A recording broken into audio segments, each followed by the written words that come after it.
Queridos landanautas, una de las cosas que nos trajo el 20 aniversario de Half-Life 2 fueron los comentarios de los desarrolladores. Valve reunió al viejo equipo para grabar unas 3 horas y media de comentarios sobre el desarrollo de su obra maestra. Sin embargo, los comentarios solo estaban subtitulados en inglés. Hasta ahora. Desde aquí hemos creado una traducción prácticamente profesional y he hecho un parche para que te los instales si te apetece verlos por ti mismo, ya que la workshop no permite cambios en los subtítulos del juego base. Enlace de todo en la descripción. Básicamente te lo bajas y reemplazas los archivos en la carpeta Resources de HL2. Y si no te apetece instalar nada, aquí tienes un vídeo con todos los subtítulos. Me ha costado muchísimo hacer todo esto, así que si crees que nos lo merecemos, te agradecería un buen likeazo. ¡Que lo disfrutes! I'm Gabe Newell and welcome back to Half-Life 2. It's been a long 20 years since its release. In this anniversary update, we've tried to respond to as many of the community's requests as possible. And while this might not be the absolute #1 request from fans, I often hear how much people would like a commentary mode, so we're excited to finally make that happen. Not only was it a challenge to remember many of the details of Half-Life 2's development, but it's not easy to crack open decades-old computer code and wonder what the hell you were thinking way back then. Along with a dev commentary, we've cleaned up a bunch of old bugs and tried to leave things in better shape than we found them. And at least this time, we had the luxury of knowing how things turned out in the end. To listen to a commentary node, put your crosshair over the floating commentary symbol and press your use key. To stop a commentary node, put your crosshair over the rotating node and press the use key again. And please, let me know what you think. You can reach me at gaben@valvesoftware.com. Thanks, and have fun. Physics objects. It might be hard to remember it now, but back when Half-Life 2 came out, small objects in games, like these bits of trash, were usually static, as in they didn't really move, or if they did, it was in a very simple way. If you were lucky, they might break apart into some sprites if you hit them. One of the goals for this initial train station section was to really make it clear to players that these kinds of things were properly, physically, actually being simulated in Half-Life 2. They could be picked up, dropped, thrown, broken, moved by other forces, you name it. Here we're starting with just a small thing, showing that trash is being blown by the arrival of the train, or, more specifically, an invisible volume that's triggered by the player leaving the train. Train station. The beginning of a Half-Life game has a big job to do. We have to introduce players to a new world while teaching them how to interact with it. Players need to quickly grasp what's happening, who the key players are, what threats they face, and how they fit into it all. Above all else, it has to be as fun and interactive as possible. Nailing this takes a lot of iteration and playtesting, especially on the small moments that make up a bigger picture of the game. In this section, we'll highlight some key moments, game design problems, and a few playtests where things didn't quite go as planned. Metrocop shoving citizens. We've only walked a few feet and we're already got problems to solve. We're introducing the Metrocop, an enemy that eventually we're going to ask players to kill, and giving you a glimpse of the world they're stepping into. It's a simple, clear moment that shows the relationships between the Metrocops and citizens, and by extension the player. At the same time, we decided to reinforce the existence of the core physics simulation, showing the way in which NPCs can casually interact with objects in the world. Seeing something like a suitcase knock into another and dislodge was pretty novel back then. These moments at the train station, where we combined multiple goals, were the most successful. They felt natural, like the game wasn't pausing just to teach you a lesson. Sweeping Vortigaunt. Another key moment of storytelling, and another nod to the physics system. Here, we're showing how Vortigaunts fit into this new world, which is a big shift from their Half-Life 1 role as enemies. Like so many moments in Train Station, the Sweeping Vortigaunt came from our constant hunt for ways to show characters interacting naturally with the physics system. Why just tell players Vortigaunts are friendly now, when you can show one casually sweeping the floor and knocking around some simulated objects? Nothing signals, hey, don't shoot me this time around, like someone willing to tidy up.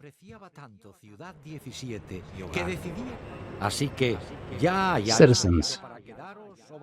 When it came time to design the human citizens of City 17 and the world outside the city, we chose to include a variety of races, ages, and genders. This not only provided narrative context for the Combine's enslavement of all of humanity, But it was also important to us that anyone playing the game could see themselves represented in the resistance, with everyone on Earth united against the Combine.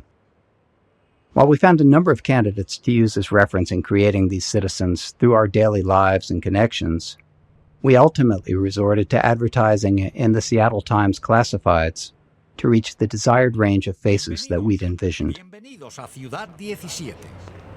Natural storytelling. To achieve our world-building and storytelling goals throughout the train station, we needed a natural way to deliver dialogue without it feeling too gamey or requiring tutorials. We noticed players often approached NPCs to get a closer look, so we turned that into an opportunity for the NPCs to acknowledge the player and deliver their lines.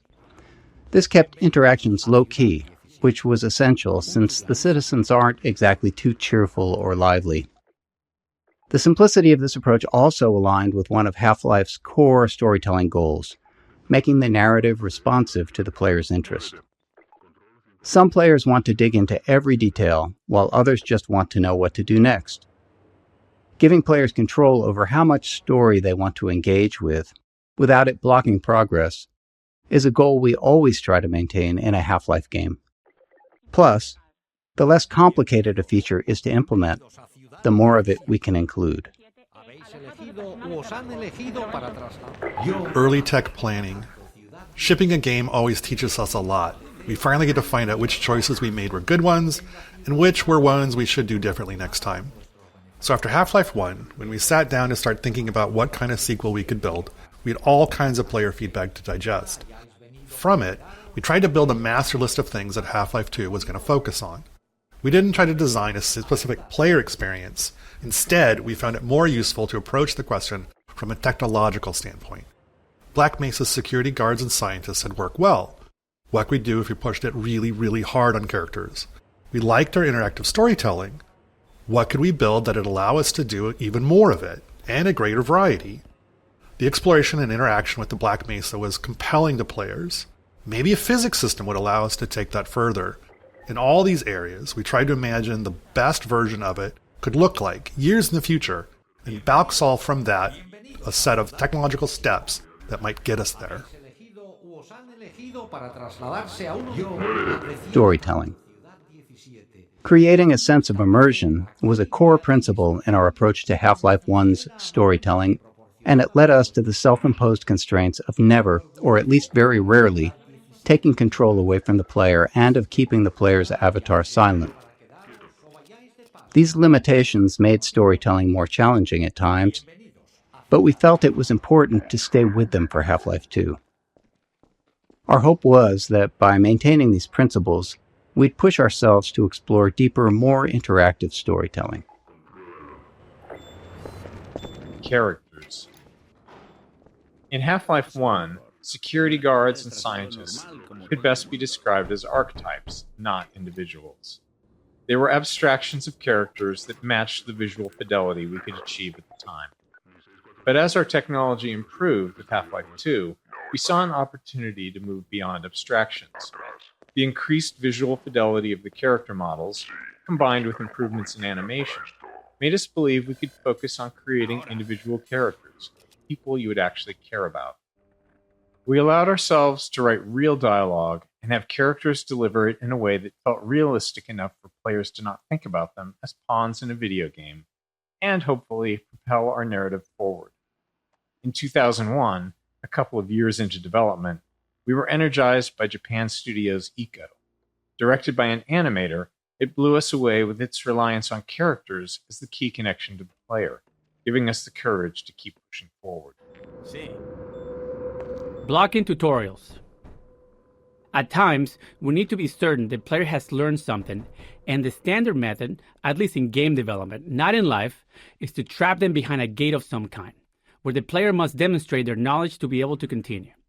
We try to disguise these gates as something natural, so it doesn't feel like the game has come to a halt.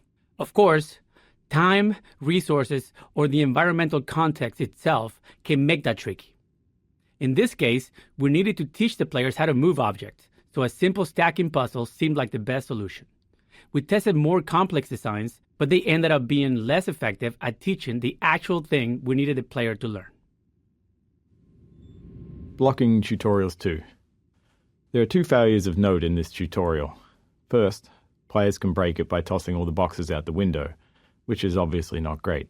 This leaves them stuck and unable to continue, which we consider a game-stopping bug that must be fixed. A clean solution would have been to tweak the window or crate sizes so that the player could fit through but not the crates. The problem was that we really only caught this problem late in development, and making even a simple change like that can have unpredictable game-breaking consequences, and right before launch no less.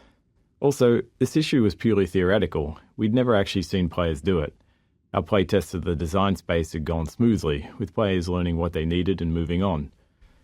So changing the room's design this late in the game could have disrupted that success in ways that we couldn't foresee, so we opted for a more conservative fix rather than something elegant. If you're curious, try tossing all the boxes out the window and see what happens.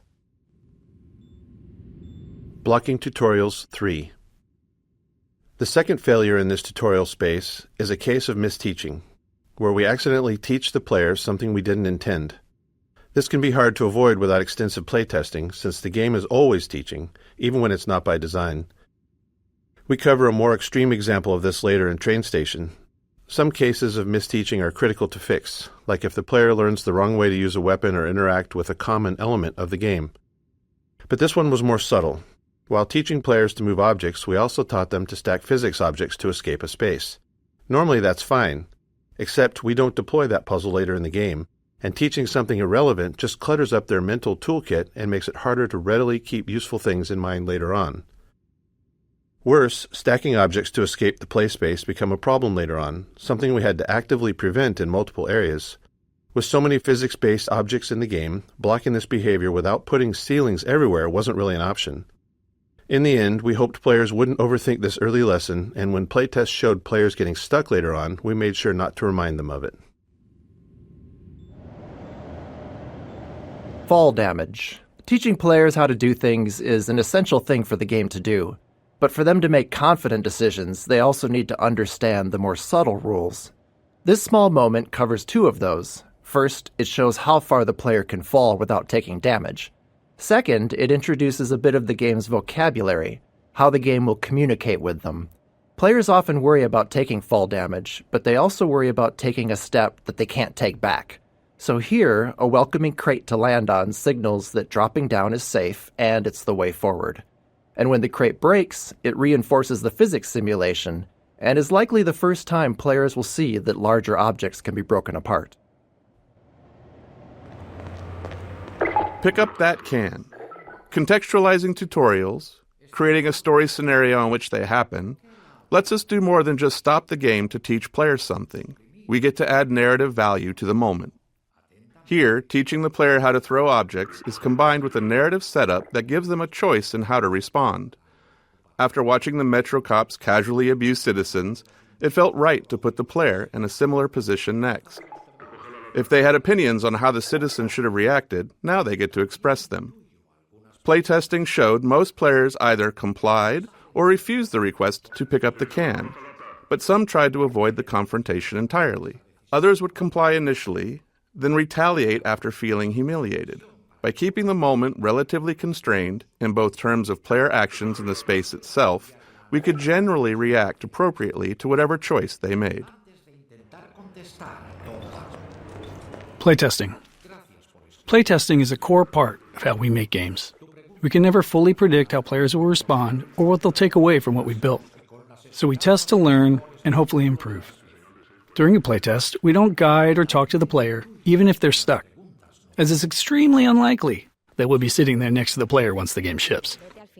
Our goal is for testers to forget that they're playtesting altogether and play as if they're at home. Any interruptions risk skewing the data, so we only step in if there's a bug that's blocking progress, or more rarely, if their behavior is so confusing that we need to understand what they're thinking. Early in a Half-Life game, one of our goals is to make promises to the player, giving them a sense of what to expect later on. From movies to TV shows and books, all great entertainment does this in some way, and video games are no different. The promises in a Half-Life game can take different forms. Some are simple, like offering just a glimpse of something intriguing. Others are more layered, like the interactions with Metro cops. By putting the player in a powerless position against them, we set the stage for that future moment when they can finally get to retaliate. The Citadel. We wanted the player's first view of City 17 to highlight the Citadel and its dominance over the city, representing the Combine's complete and total power over humanity. It also needed to serve as a clear goal. Even at the start, you can see where your journey ends. But despite its massive size, playtesters often missed it. A player's sense of depth and scale can be tricky on a computer monitor. If you've played any games in VR, you'll likely have noticed that scale feels more natural. Anyway, in this case, the Citadel's position above the player didn't help things either, which may be because FPS games train players to focus straight ahead or down at their feet. To improve the chances of players taking in the Citadel, we added birds flying towards the structure. A subtle trick we've found helps guide the player's view. Exploration. After being herded through the train station by Metro cops, we wanted to give the player a chance to explore. This plaza offered several ways to interact with citizens, Metro cops, scanners, and the city infrastructure. We aimed for these interactions to continue building the world without needing explicit tutorials, and we refined them until they worked naturally, without any real training. Ropes. One of the things we noticed in all of the reference images that we gathered for City 17 was that there were cables and wires everywhere, and that they were a large part of the high-frequency detail in view. We loved the look of these older European cities enmeshed in the haphazard web of modern life. We felt like we needed a solution for cables, ropes, and similar elements, and we wanted them to be dynamic.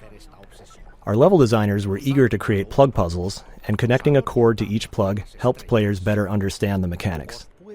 Early in production, we built a rope system and iterated on it throughout development.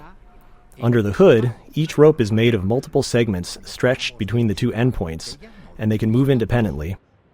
Each segment acts like a spring and responds to forces in the game, such as a gentle wind or the passing of a Combine gunship overhead. When rendered, each segment is shown facing the camera and is bump mapped, which is crucial for giving the ropes a realistic, rounded appearance. Playtesting Anecdote 1. One memorable playtest reminded us that we can never be certain what players are thinking or what lessons they've taken from their experience. This tester, after playing from the start and stuck trying to open a door, spent several minutes going back and forth between the game and the keyboard settings. When we asked what they were looking for, they said they were searching for the inventory controls, thinking they could use an item they'd picked up earlier to unlock the door. While we'd seen them collect and drop several physics objects, they'd misunderstood what was happening. The tester believed that pressing the use key while holding an object moved it into an inventory because the item dropped straight down. We knew it was just gravity, but their assumption wasn't crazy. Some adventure games of that era did slide items into an invisible inventory that way. We explained there was no inventory, and the playtest continued. Later, we considered whether we needed to address this, but since no other playtesters had the same confusion, and all of our potential solutions were more heavy-handed than necessary, we decided it was an outlier that was okay to remain unaddressed. It served as a good reminder, though, of how even the most subtle, overlooked details can mislead a player. Strider. This simple moment is a promise that you'll encounter this enormous thing later in the game. Even an uncomplicated scene such as this really does require a lot of playtesting and iteration because of Half-Life's goal of not taking control away from the player. As you can imagine, it takes a lot of small tweaks to ensure that as many players as possible are looking at the right place at the right time here. The street layout and the Metrocop scene are all set to guide the player's gaze, perfectly framing the Strider when it appears. Early game exploration.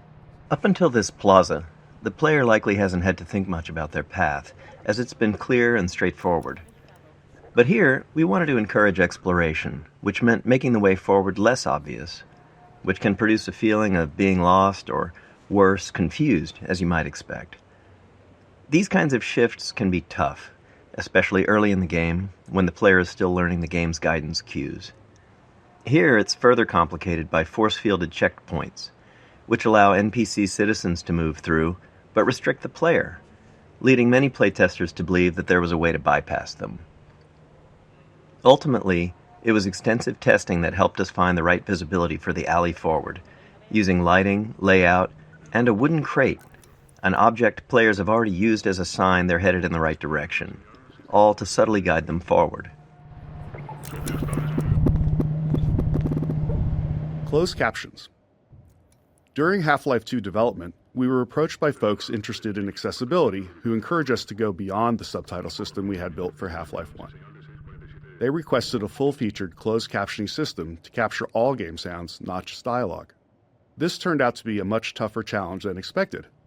Half-Life 2 produced a wide variety of sounds, and categorizing them for captions was crucial. Prioritization was also key. Dialogue needed to stand out, and it had to be clear who was speaking. Ambient sounds, like distant combat, were important for setting the mood in some levels, but less so if there was an enemy shooting nearby. Our level designers also often reuse sounds in different contexts, so sound might require captioning in one area, but not in another. Ultimately, every sound in the game ended up with its own caption data, formatted almost like a small version of HTML, giving us control over the visual style of each caption. As with the audio files, the caption data was too large to keep in memory, so we built an asynchronous caching system to handle it efficiently. Physics simulation. Even though we began Half-Life 2 with a functional third-party physics simulation, it still took us years of additional work both on the simulation itself and its integration into the game until we felt like we could meet our designers' ambitions. Maintaining a shippable level of quality and performance was something we knew would be a challenge along the way, but the more subtle issue was actually figuring out what to simulate and to what extent. We can't simulate everything, and even if we could, there are game design reasons why the experience is better when we don't. In many cases, we deliberately bend the simulation to improve the player's experience. These adjustments usually go unnoticed because they align with player intentions. For example, we disable collisions between the player and large objects to let them turn in narrow spaces. Or we tweak the Combine rifle's alternate fire to gently guide the Combine ball toward enemies, making it more effective. Crate Baby. This small baby doll has a long legacy. During the long months of internal testing, some of the team turned it into a challenge, a way to make the 47th playthrough of a game a bit more fun. They'd place the doll inside of a nearby blue crate and see how far they could carry it throughout the game. After Half-Life 2 launched, the community started carrying Crate Baby as well, adding their own stories and rules to the mix.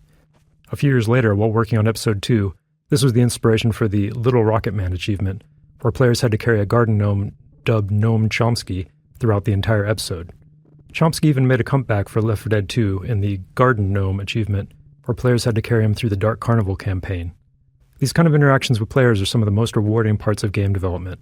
We design games with theories in mind, but you never really know where things are going until players get their hands on it.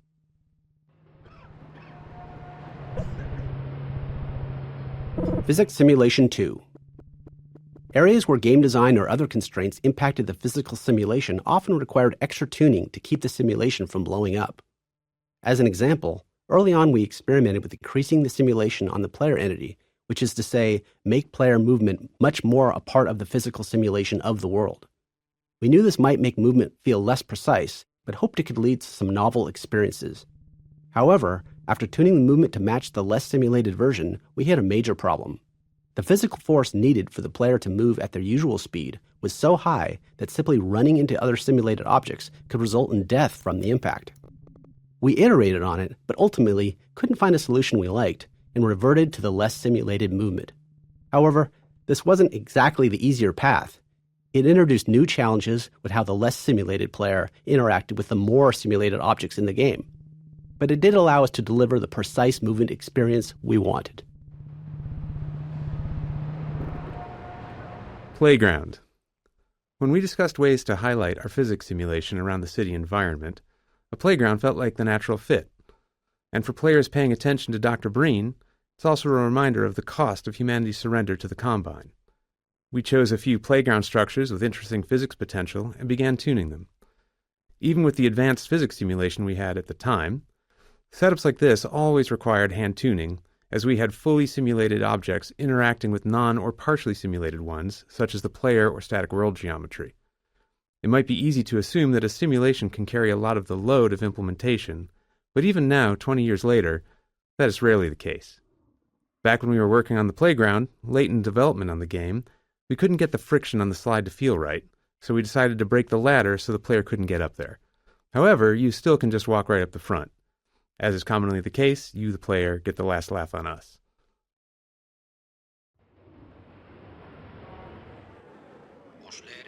Materials and shaders. Half-Life 2 came out in the midst of a significant shift in 3D graphics, where the industry moved from textures to materials and shaders. In Half-Life 1, every surface had a texture, essentially an image wrapped onto the polygons of the surface. But by Half-Life 2, just 5 years later, every surface had both a material and a shader.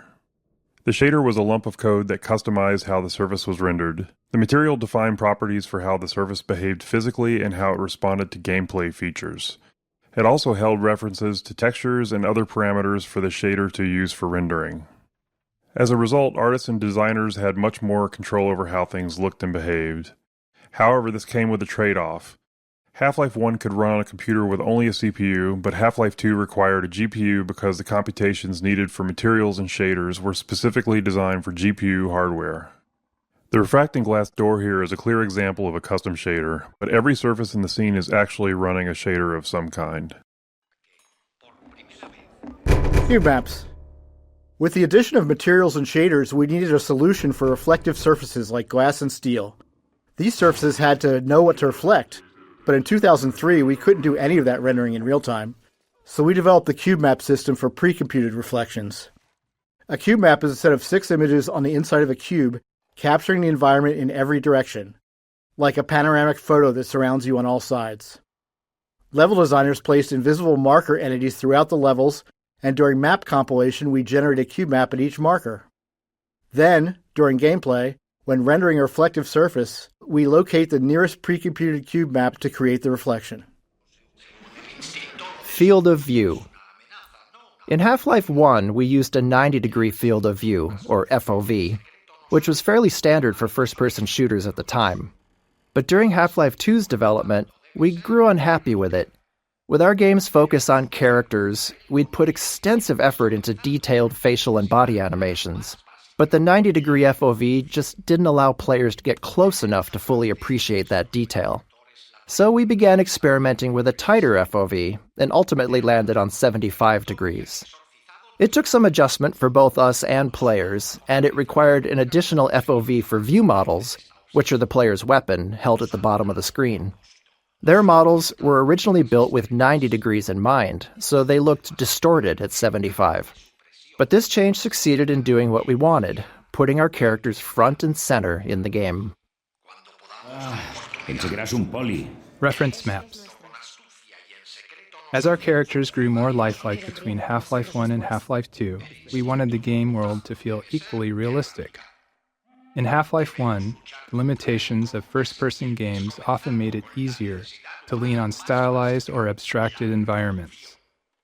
But with Half-Life 2, we set out to create a setting that felt grounded in reality, which meant focusing on a lot of small details we hadn't before. One of our main steps was creating reference maps to standardize how we'd map real-world proportions into the game. These maps establish details like wall and door dimensions, doorknob heights, interior lighting, furniture scale, and the general scale of common objects. We created standardized textures for level designers, complete with scale and lighting values. The layouts would be consistent from the start. Besides setting up the physical world, these reference maps defined how the player would move through it, how high they could jump, how low they could duck, and the size of spaces like vents. Using these maps as foundation, we were able to keep our world geometry consistent and ensure realistically sized spaces across the game. Missing material. Early on in developing our low-level graphics code, we realized it would be difficult to spot polygons that weren't rendering due to a missing texture. When this happened, you'd typically just see black where the polygon should be, which could easily go unnoticed in darker scenes. To catch this bug more reliably, we created an error texture that would be visually unmistakable and generated automatically whenever a texture failed to load. This gave rise to the now iconic purple and black checkerboard texture, which has since taken on a life of its own well beyond Half-Life 2. The raid. The section ahead, where the Metro cops raid the apartment while the player is inside, took a lot of iteration to get right. Generally, we design Half-Life to let players set their own pace, since people move through the game in a variety of ways. Some players run, ignoring anything that doesn't seem like a threat, while others methodically poke at everything. So, whenever we need to force a specific pace, it's always a challenge to ensure players perceive that pace and naturally play along. Since this is the first time we do this, we had to put in a lot of work to make it clear to the player that they needed to move quickly, and there's no time for exploration here. The Raid 2.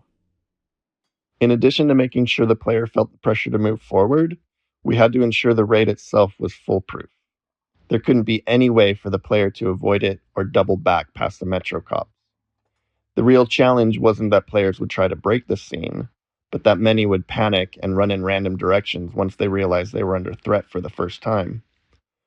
This moment requires a delicate balance. We wanted a heart-pounding escape, the sense of real danger, but we wanted players to make it through on their first try and feel like they escaped by the skin of their teeth. To achieve this, we kept the path ahead clear and reminiscent to the one they had just taken through the previous floor. A series of carefully placed triggers controls the threats appearing ahead and behind, maintaining the pressure while still giving players enough time to stay ahead of their pursuers. Health and no HUD. The rooftop chase sequence posed a unique design challenge. We didn't want it to be a true gameplay obstacle, and our best case was for players to make it through on their first try. But we still wanted to create the sense of real danger, where players felt legitimately threatened if they didn't keep moving. The challenge was that without the HEV suit, players don't technically have a heads-up display or HUD, which means no way to show damage or remaining health.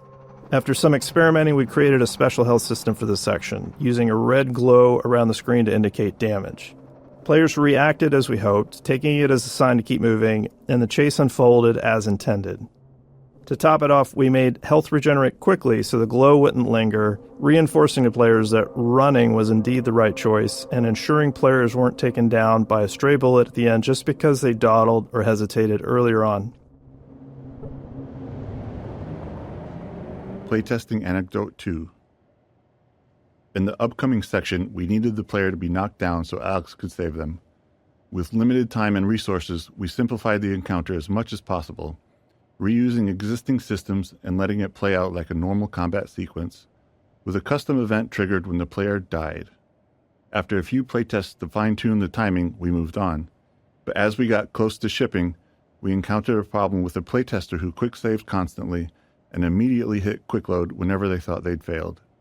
When a Metro cop hit them, they quick-loaded before Alex could step in, repeating this more than 10 times before we asked them to stop. At this stage of development, in the final bug-fixing phase, we had to limit ourselves to fixing only game-breaking issues, since even small changes could risk breaking something more important. Knowing this was a rare edge case, because most players had no trouble, we made a few conservative changes. We shortened the delay between the knockdown and Alex's first line and changed the fade-out color to white instead of black, which wasn't ultimately that useful since players hadn't died enough yet to associate black with death. We considered disabling quick load for the few seconds that the scene plays out, but we were worried that could introduce a bug where quick load became disabled permanently. Alex. Nailing Alex's design was a big challenge. We wanted the player to both respect and care for her. Saving Eli was a key player goal midway through the game, and we knew that getting players to care about that goal would be easier if they also cared about Alex and her relationship with her father. We intentionally designed, wrote dialogue, and cast a voice actor for Alex to be savvy, capable, and relatable within the Combine-controlled world, while also making her attractive and charismatic. We aimed to avoid the objectification, exaggeration, and hypersexuality that many games of the 2000s featured, as we felt that would undermine our goals for her character. NPCs on elevators. We often spend a significant amount of time solving problems that players might not even notice. Many of these are subtle design challenges, while others stem from multiple systems interacting with each other. For example, Getting non-player characters to ride in elevators posed a complex problem because it involved various systems, NPC AI decision-making, navigation planning, and movement simulation, to name a few. Additionally, the elevator itself had its own simulation requirements unrelated to NPCs. One of the more subtle challenges came from the fact that we simulate NPCs at a slower rate than we simulate elevators. This meant that NPCs on a descending elevator would simulate to make sure they were properly standing on the elevator, and then the elevator would simulate a few times, each time moving further down the elevator shaft, subtly leaving the NPC behind. Shortly after that, the NPC would simulate a second time and pop itself down on the elevator floor once again. You can imagine that it was hard to take Alex seriously when she was constantly falling down in small increments while talking to you. Interactive storytelling. When we started on Half-Life 2, storytelling in games was generally either high fidelity and linear or low fidelity and interactive. We knew players had seen high-quality storytelling in games, but they'd never been placed right in the middle of it, able to watch it unfold around them, interact with it, and examine any part closely. While that goal excited us, we didn't yet know how it would work or what kind of technology we'd need to make it happen. We had built a variety of storytelling technology in Half-Life 1, but it was mostly presented in front of the player and lacked the interactivity and fidelity we were aiming for. So Kleiner's lab became the section of the game we used as a testbed to figure out how our interactive storytelling would actually function. Kleiner's lab. Kleiner's lab was the first piece of storytelling we worked on, and the one that took the longest to figure out. In addition to its role in launching the player into the game, it eventually became the unifying vision for the development team in terms of storytelling. As we began building our characters and narrative delivery around the player, many questions arose, all of which felt like major risks for the game. Would players be able to extract the important information from the scene?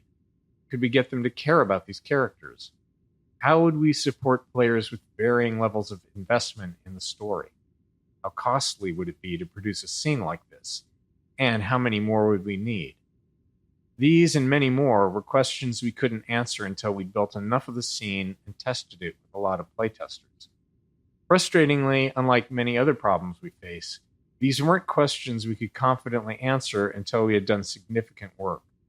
We can often test gameplay ideas with low-fidelity prototypes, but if a player isn't invested in our storytelling when the characters are just gray blocks, how confident can we be that they'll care once the characters are fully realized? Choreography. The system we built and iterated on to deliver Half-Life 2's storytelling was internally called Choreo, short for choreography. Early on, we found it useful to imagine we were writing a play where one of the actors didn't know the script. We needed a system that could control all the other actors, moving them around the stage, delivering their performances and speaking their lines.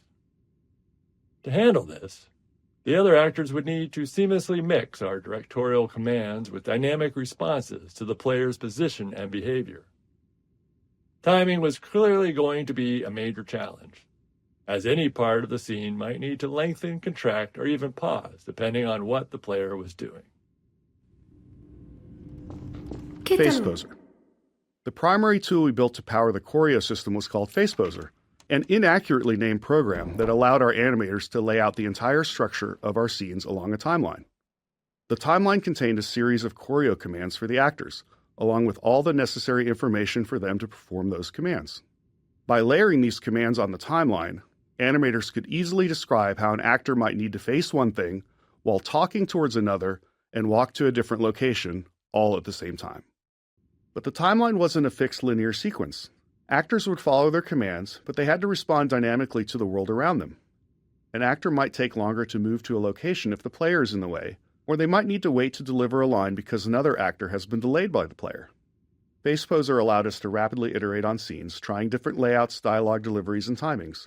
This ability to quickly experiment and adjust proved critical in finding the right performances to achieve our character and narrative goals. Choreo commands. This debug visualization shows the two most common Choreo commands actors receive throughout a scene, internally known as look-ats and move-tos. Actors are given targets to look at, sometimes more than one at a time, and then try to focus on the one that makes the most sense given their current state. At the same time, they might be receiving move-to commands, which tell them to move to a location and face a specific direction or object. Even these seemingly simple commands involve a lot of complexity. A scene might require an actor to talk while typing on a keyboard, all while looking at an object the player is holding. Since we couldn't predict where the player would be during playback, authoring scenes like this required us to break each element of the scene into separate pieces and layers.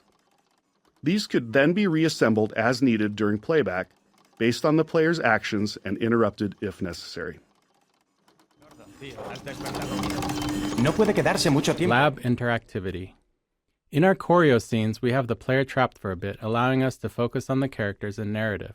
To accommodate different players, some deeply invested in the story, others unable to stand still for more than a second, we felt like we needed a constant stream of interesting details on screen.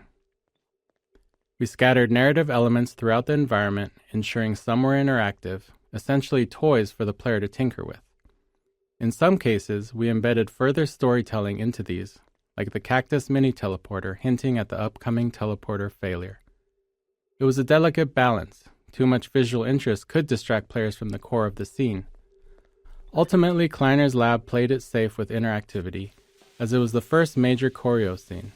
Later, in Eli's lab, we explored it more deeply, ensuring the characters themselves paid attention to what the players were tinkering with. Delivery. It took a lot of iteration and playtesting to strike the right balance of information and emotional connection in our major choreo scenes. Each scene had a lot of information we needed to convey to the player, but we couldn't just have characters spouting exposition. Players would start thinking of them more as signposts than as people. We needed to take the time to let the characters interact with each other, allowing the player to observe the relationships. At the same time, we had to expand upon the world, giving the player a sense of everything that had happened while they were gone. All this had to be done carefully, without taking too long. We wanted the game to work for players who were less invested in the narrative. Animation became a powerful tool in communicating the emotional connections between characters, often conveying the depth of a moment quickly without overstating it. Humor was another commonly used tool, helping to puncture a setup and disarm the player when things got a bit too heavy. Writing. In the Half-Life 1 era, player goals in FPS games were still largely about fighting and defeating an obviously evil enemy. It was hard to get players to care about characters when they were as low fidelity as they were in Half-Life 1. With the planned improvements in character fidelity for Half-Life 2, we wanted to take a shot at making characters the driving force of the narrative. Our goal was for the player's motivations to align with those of our characters, for the player to care about these people, their hopes and fears, and to want them to succeed. With this in mind, we were able to assemble our approach to character and dialogue. We would create a set of characters who liked and cared about each other, hoping that the player would feel the same. These characters would interact in a way that felt inclusive, like a group of old friends who see the player as one of them, just someone who's been away for a while. If the characters demonstrated realistic emotional connections with each other, we believed we could build an emotional connection with the player as well. Character reactions. Figuring out what characters should react to and how was an ongoing challenge. At the core, we always want the game to respond to player input. However, any response from the game can be seen as a reward by the player. So, what characters react to and what they ignore teaches the player about the kind of input the game expects. As a result, we made sure to respond to things we wanted more of, like players tinkering with devices in the lab, and ignored behaviors we wanted less of, like players repeatedly slapping Kleiner in the face with a box over and over again. Seriously, we watched a playtester do it for 5 minutes straight.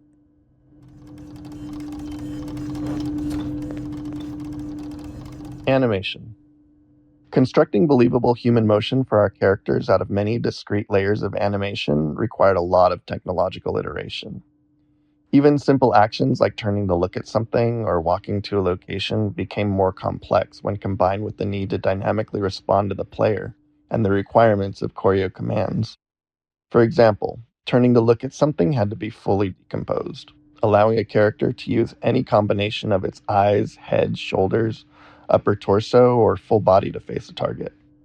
In Half-Life 1, human characters have their bodies separated into upper and lower halves, allowing them to walk in one direction while facing another. However, this approach was too abstract for Half-Life 2's characters. Instead, our animators created walking animations in all 8 directions of the compass, which could then be smoothly blended together at runtime. Archetypes.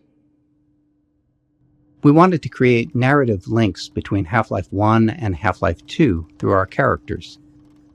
Our idea was to design individuals who felt like representations of Half-Life 1's archetypes, so that players might find them familiar, almost as though they'd met them in Half-Life 1 at some point that they couldn't quite remember. We based Dr. Kleiner on the scientist model we felt was the most iconic, and his personality was largely shaped by Hal Robbins, whose voice and performances had defined the Half-Life 1 scientists.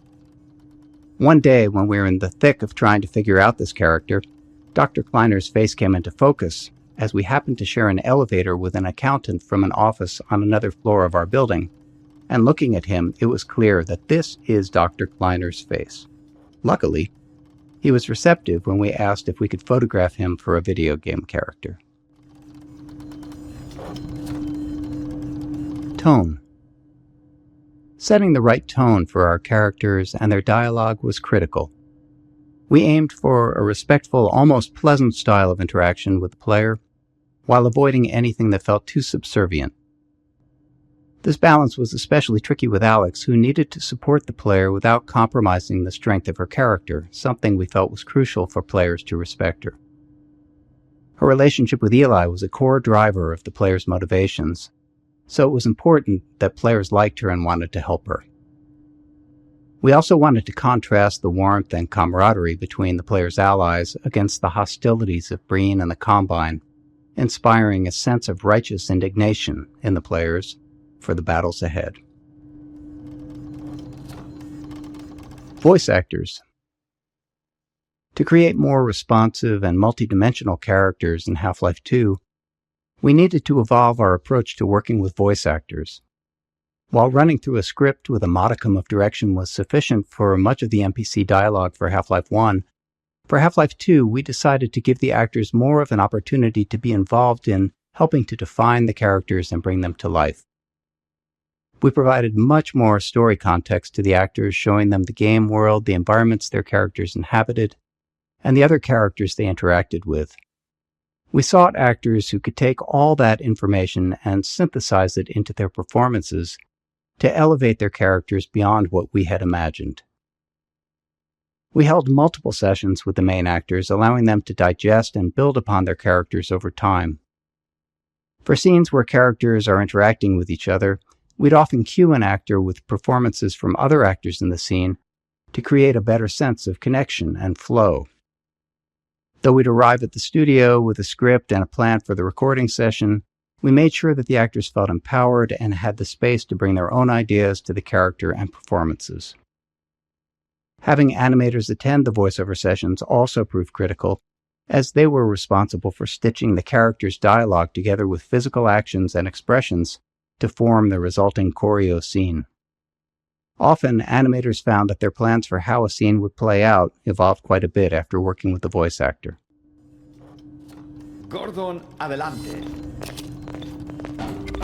Monitors. We use monitors a lot for storytelling in Half-Life 2 in the episodes, so much so that we even make fun of ourselves for it. The problem is they're just too damn useful. They're fantastic for expanding the world by showing events happening elsewhere, and they provide an easy way to have characters talk without needing to explain how they all got to the player's location. Anyone who's ever written any kind of story, especially one with an ensemble cast, understands the unique frustration of trying to create natural reasons for all of your characters to come together in the same place. In this case, we were really happy with how the monitor allowed Alex to teleport away and then quickly appear in Eli's lab, making everything feel real and connected. Scene interactivity. At certain points in our choreo scenes, we require the player to take action. Beyond simply giving them something to do and keeping them engaged, these moments served a few key purposes. First, they allowed the player to catch up even if they'd been distracted by something else in the environment. The scene could safely pause until the player completed the task, ensuring they were back and paying attention. At the same time, it let us position the player where we needed them, which was useful for framing the scene and making sure they saw something important. In some cases, we got double value out of these moments by using them to train the player. Here, they're learning to interact with plugs and sockets, a skill they'll need for puzzles later in the game. Alex's kiss. It's a small moment, but Alex's kiss on Eli's cheek was important. Eventually, we're going to ask the player to save Eli, and we want them to care about him. To build that emotional connection, we needed to show the warmth and affection between Alex and Eli. We didn't want to oversell it with dialogue or make it too big of an event. It had to feel genuine, not performative. And we were able to iterate on the subtleties of this moment until it struck just the right note. Un momento. Buen trabajo, Gordon. Le has dado al... Phoneme extraction. Another critical tool we built into FacePoser was the phoneme editor. It processed the voice actors' dialogue lines and extracted phonemes to generate basic lip-sync animations for our characters. For the hero characters, our animators use this as a starting point to create high-quality custom animations for each dialogue line, incorporating full facial animation. However, in a dynamic choreo scene, the animators wouldn't know exactly what the rest of the actor's body would be doing. This meant it required careful layering of choreo commands and timings in FacePoser, while still maintaining the actor's ability to dynamically respond to the player.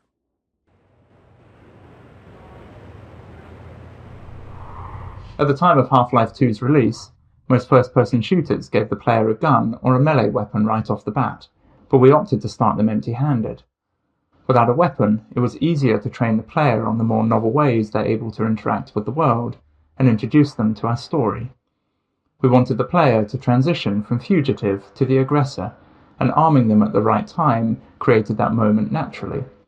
By the time they finally get a weapon, they're done running away. They say sometimes the best way to win is to walk away, but we all know that's not true. The best way to win is to run towards something while shooting at it. Dynamic mixing. During gameplay, many sounds are playing at the same time, but some are naturally more important than others, and we need to set the volumes of the sounds relative to each other to ensure that the important ones stand out. In a movie, this sound mixing is done as a post-process, but in a game, it happens real-time, responding to the player's actions, so we can't predict ahead of time which sounds will play simultaneously. To handle this, all the sounds are grouped into types and tagged with priorities. And during gameplay, the audio system monitors all the active sounds and lowers the volume of sounds in a group if a higher priority sound is playing. And this mixing is adjustable. If the gunshots need to be loud in one scene, we can make them higher priority there. If a specific line of dialogue needs to be heard clearly, it can then force all the other sounds to drop in volume. And we do the same thing with music.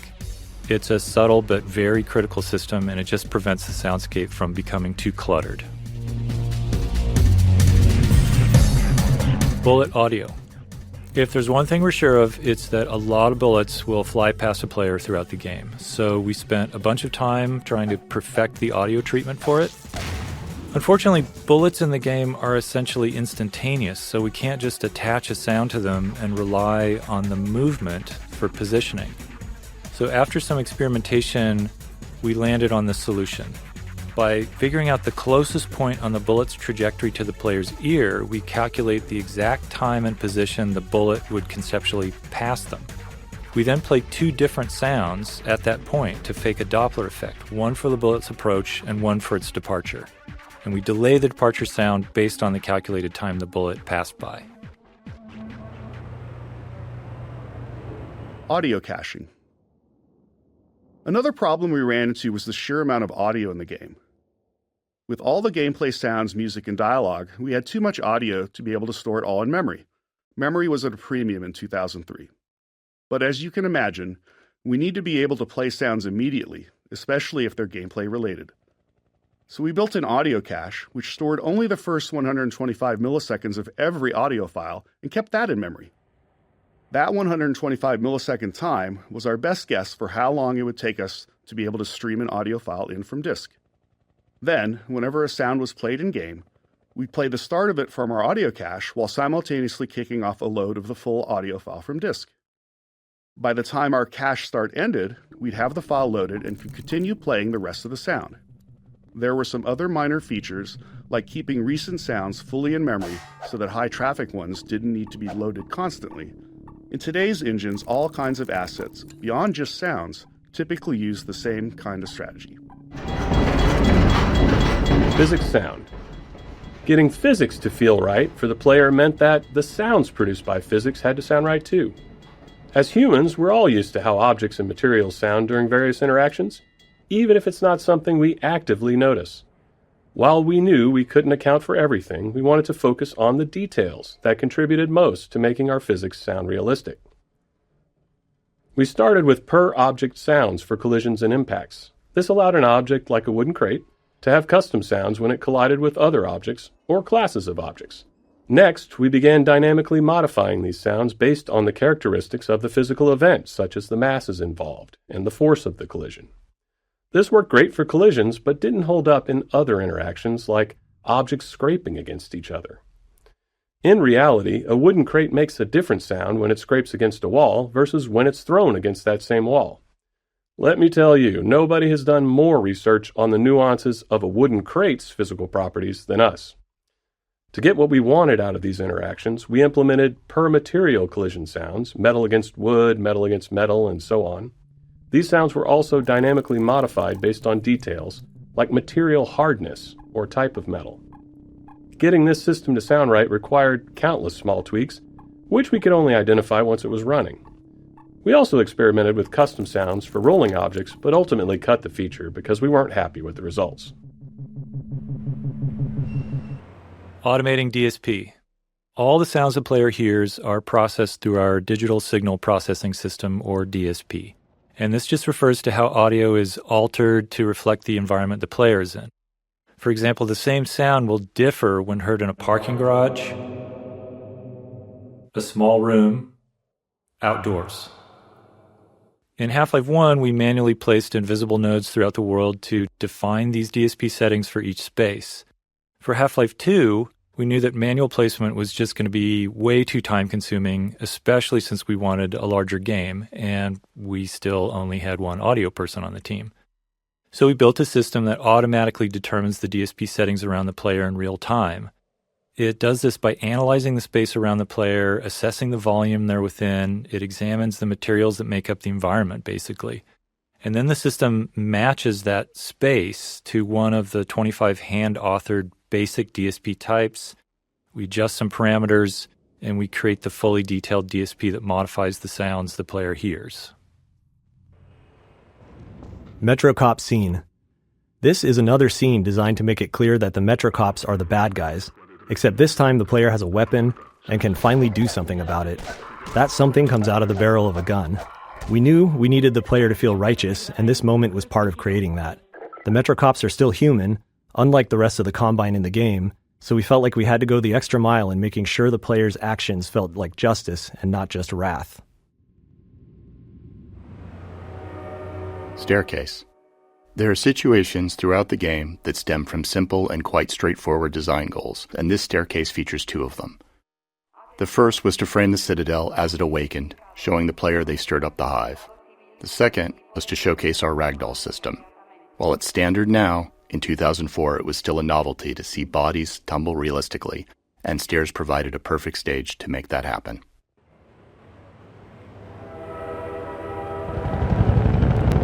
City 17 awakens. The early train station section was designed to make the city feel indifferent toward the player, as if Gordon is just another nameless, faceless citizen, ripe for subjugation. But during the tenement raid and rooftop chase, the city identifies the player as an anomaly and starts to stir. Now, with the player as the aggressor, the city fully turns its attention on them. The Overwatch PA system, first heard during the raid, played a key role in delivering this message. If players listen closely, there's a lot of information about the city's awareness. Even when players didn't pay attention, though, the audio treatment still conveyed the emotional message we were aiming for. Explosive barrels. Here, we introduce explosive barrels, a staple of first-person shooters, but with a new twist. The second pistol shot sets the barrel on fire, starting a timed detonation. A third shot will detonate the barrel immediately. This way, players could either delay the explosion or trigger it right away, depending on the situation. Players may want to feed an explosive barrel to a barnacle and then shoot it twice as a handy way to safely dispatch a cluster of them.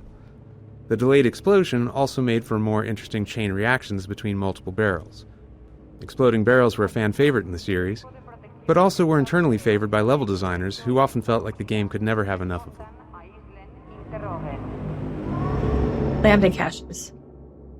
Technically, the first Lambda cache is at Kleiner's lab, but this is the first one the player finds on their own. We added Lambda caches to encourage exploration and to hint players where hidden resources could be found, with a fiction being that they were being placed by the Resistance as part of their underground rebellion. In Half-Life, the contents of supply crates were predetermined by the level design. In Shell 2, we introduced adaptive item crates that give the player whatever they are low on at the time, based on resource targets set by the level designer. Scanners. Scanners presented a tricky game design challenge. While we liked how their dystopian presence helped convey the Combine occupation as an oppressive surveillance state, we didn't actually want them to shoot at the player. We found that aiming into the sky to hit a small mobile enemy with a constant height advantage was something we couldn't make fun.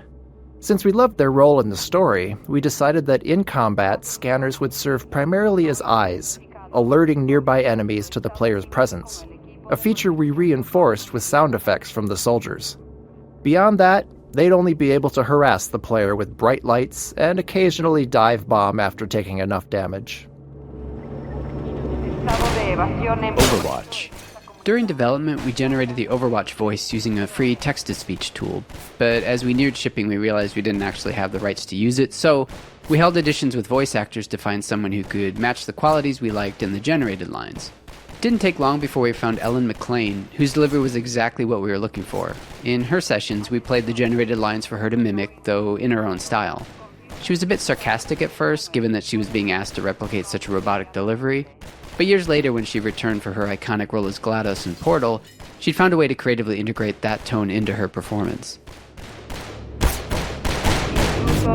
Pistol design. The standard pistol is the workhorse of the game, functioning not only as the first range weapon you learn to use, but also as a method to interact with physics and destructible objects at a safe distance for the entirety of the game. To help make it feel more responsive and fun to use, the pistol employs a refire mechanic that's unique to it in the game. The gun will fire as fast as the player can click their input button, meaning that they feel an instant response to their input, and the faster they can click, the faster they can shoot.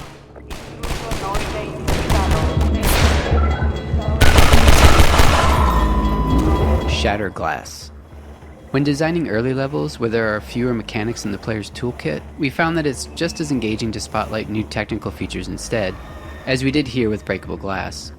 For the shattering effect, glass was divided into a grid of small squares, allowing us to track which were intact or broken, and to blow at larger sections once enough squares were no longer connected. Each square was rendered with a unique texture based on the status of its neighboring squares, creating the sharp, jagged edges between broken and intact glass. While breaking glass is now commonplace in games, it was something we hadn't seen much back when we were making Half-Life 2, and we're incredibly happy with the level of fidelity and dynamicism it brought to the game. Helicopter Peekaboo. The Combine attack helicopter as central antagonist was something we wanted to develop throughout the entire chapter. The relentless chopper became a character in its own right.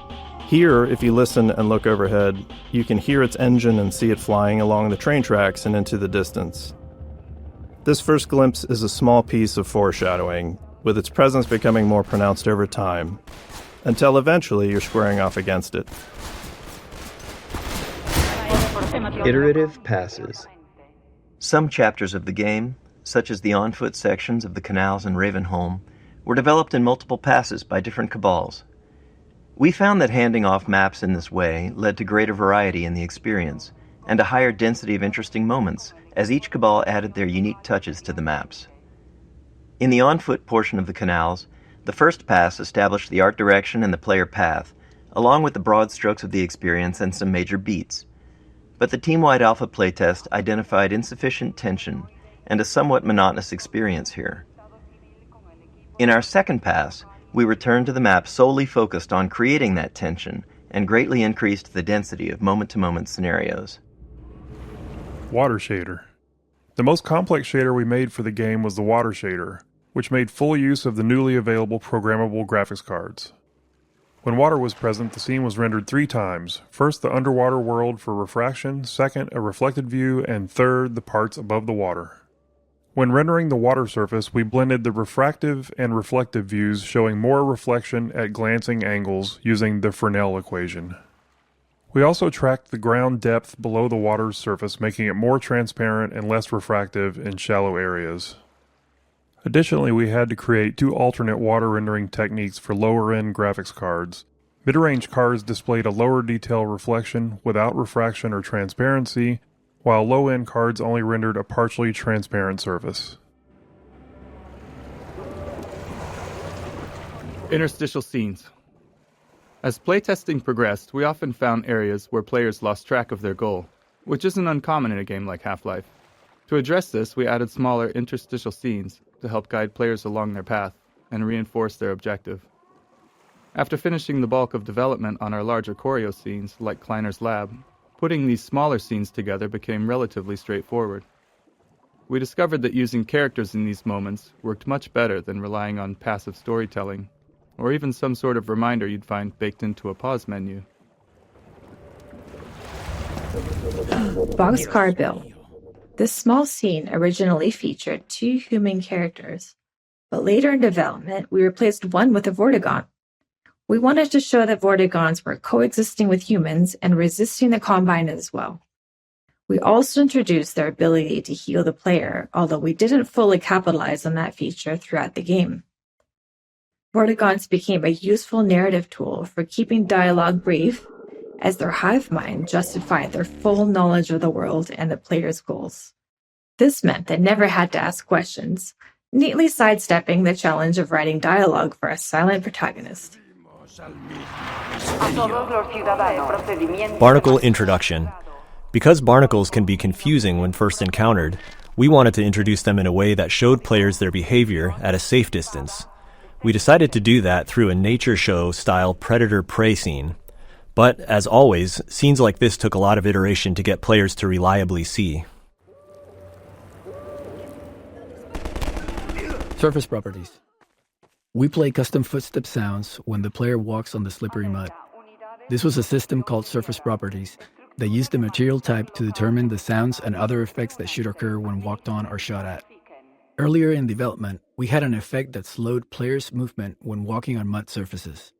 However, this was removed in the shipping version as it was decided it was too punishing. Mounted gun gallery. There are a few things going on in this scene. The turret firing at the breakable crates behind teaches players not to take the threat head-on and instead utilize the sewer route to defeat it.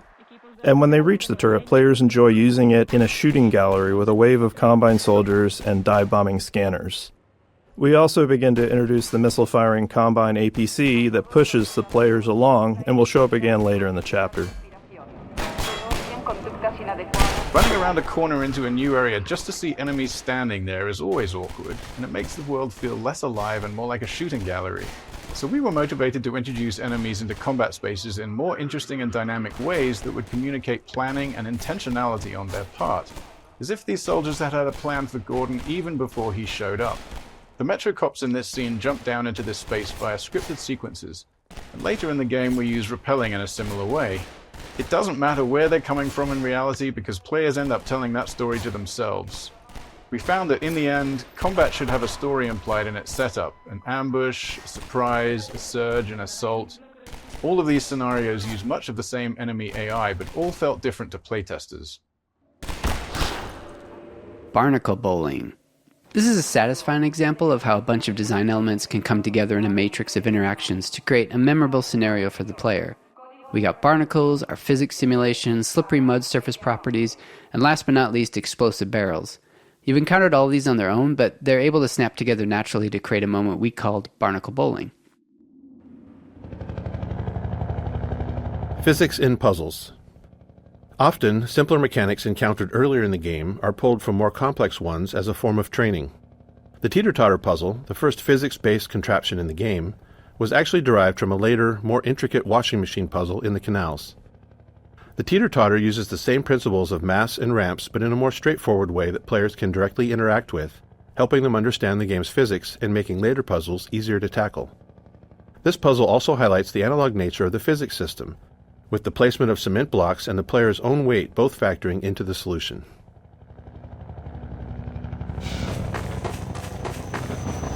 Combine Attack Helicopter. Players have had glimpses before, but here is where we fully introduce the main boss of the Canals chapter, the Combine Attack Helicopter. This chopper relentlessly destroys a player's cover, forcing them to move forward or risk being gunned down. We wanted this sequence to feel tense and menacing, with the helicopter seeming far too powerful to confront directly, and maintaining that intensity through the canals until the final showdown in the reservoir. To achieve this, we heavily constrained the helicopter's movement based on specific gameplay goals. In this map, designed as a dash from cover to cover under helicopter fire, we created a ring path in the sky above the arena. The helicopter always travels to the farthest point on that ring from the player, keeping it visible and making it easier for us to place cover in just the right spots.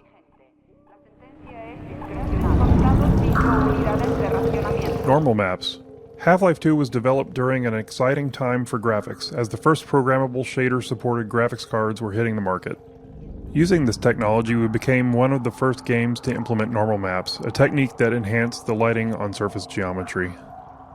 The normal map described the surface's roughness, allowing each pixel of a polygon to be lit in a way that made surfaces appear bumpier and more detailed than ever possible in Half-Life 1.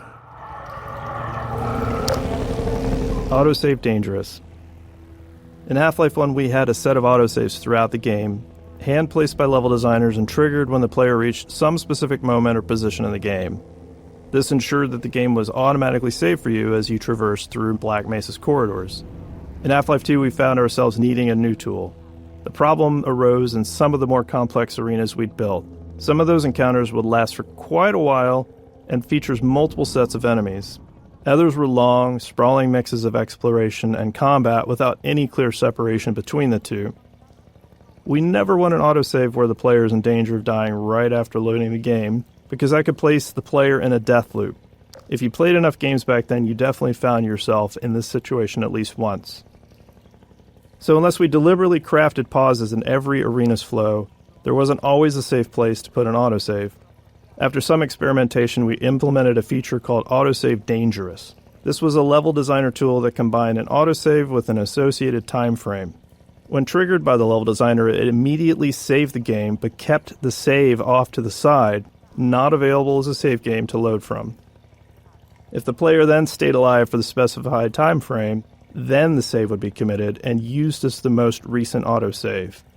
This allowed level designers to put an autosave at a reasonable place or time in an arena, specify a time, like 30 seconds, and if the player was still alive for 30 seconds, the autosave would be used.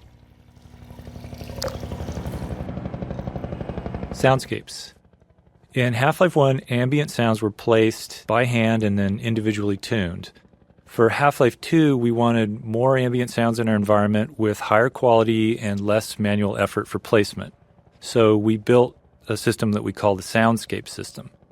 A soundscape is basically a small program that controls which ambient sounds play, where they come from, and then how they behave in a specific environment. So flies buzzing, wind blowing, birds, a distant train, distant combat. The soundscape system could then randomly select and play these sounds, and also, really importantly, handle the smooth transition as the player moves through environments. Soundscapes can also contain other soundscapes, and that allows us to create reusable collections of sounds. So, for instance, distant combat might be small arms fire, distant explosions, a passing helicopter. And these soundscapes would dynamically assemble and play from many individual sounds, and that helps us avoid the artificial feel of a single looping track.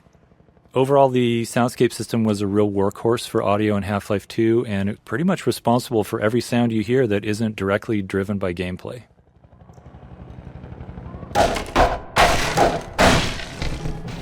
Manhack Map. We called this guy Manhack Map. We wanted to give players the sense that hundreds of citizens inhabited the hidden nooks and crannies of City 17. At this point in the game, it had been a while since players had seen a citizen, and we wanted to explain the significance of the manhacks, which was the first physics-based enemy that we created. In the original concept, there was a video arcade in the city where players could fly manhacks around to attack virtual citizens. Eventually, players would discover that the manhacks were real, and so were the citizens. As the Combine occupation became more fleshed out, this idea of a video arcade became an odd fit and eventually fell by the wayside.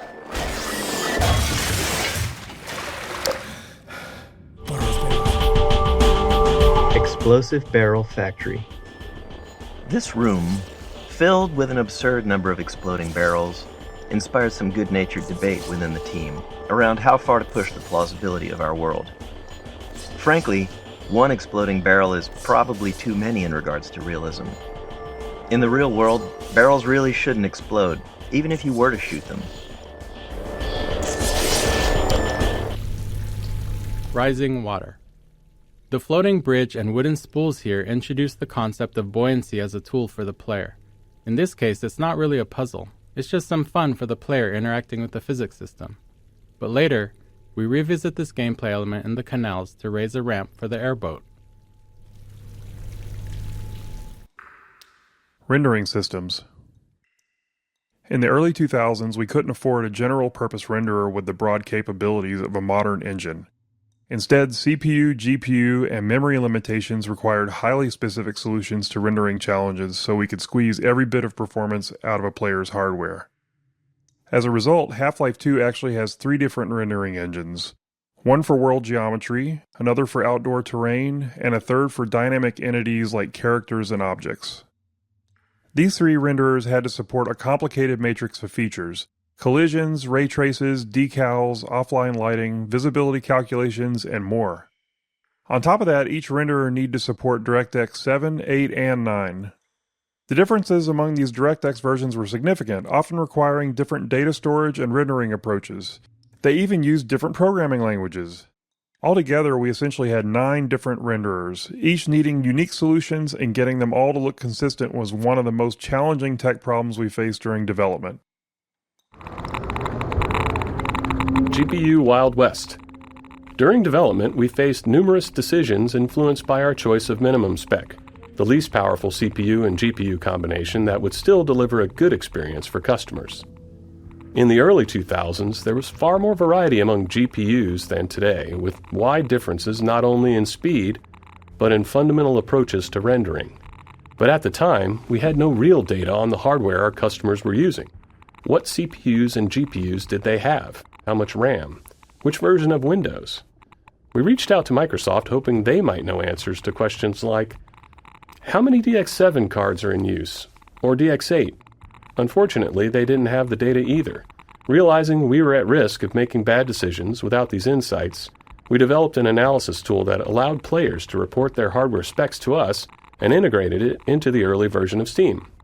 The data was so useful that we decided to make it public, launching the Steam Hardware Survey in April 2003. It's been helping us and hopefully other developers make informed decisions ever since. Hey! Dynamic shadows. With a focus on character and physics objects, we felt a dynamic shadow system was necessary to render them all in all their glory.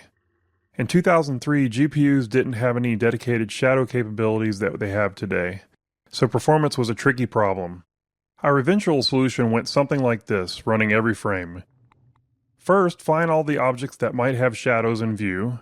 Doing this meant figuring out which objects were in the view frustum, or slightly behind it, to catch entities that were off-screen but whose shadows might end up on-screen.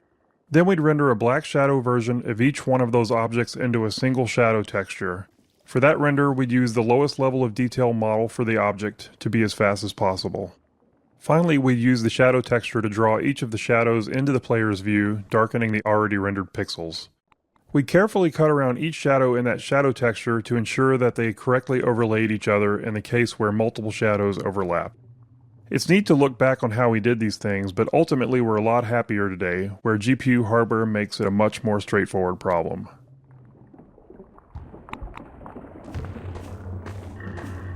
Headcrab canisters. Used headcrab canisters are seen later in Ravenholm, so we decided to show them here to tell the story of how they're used by the Combine. The story is that the Combine have weaponized Zen fauna to use them against the humans. Burrowed headcrabs was added as a new feature for this section that was expanded into a larger area that is meant to show a citizen shanty that was decimated by the headcrab assault.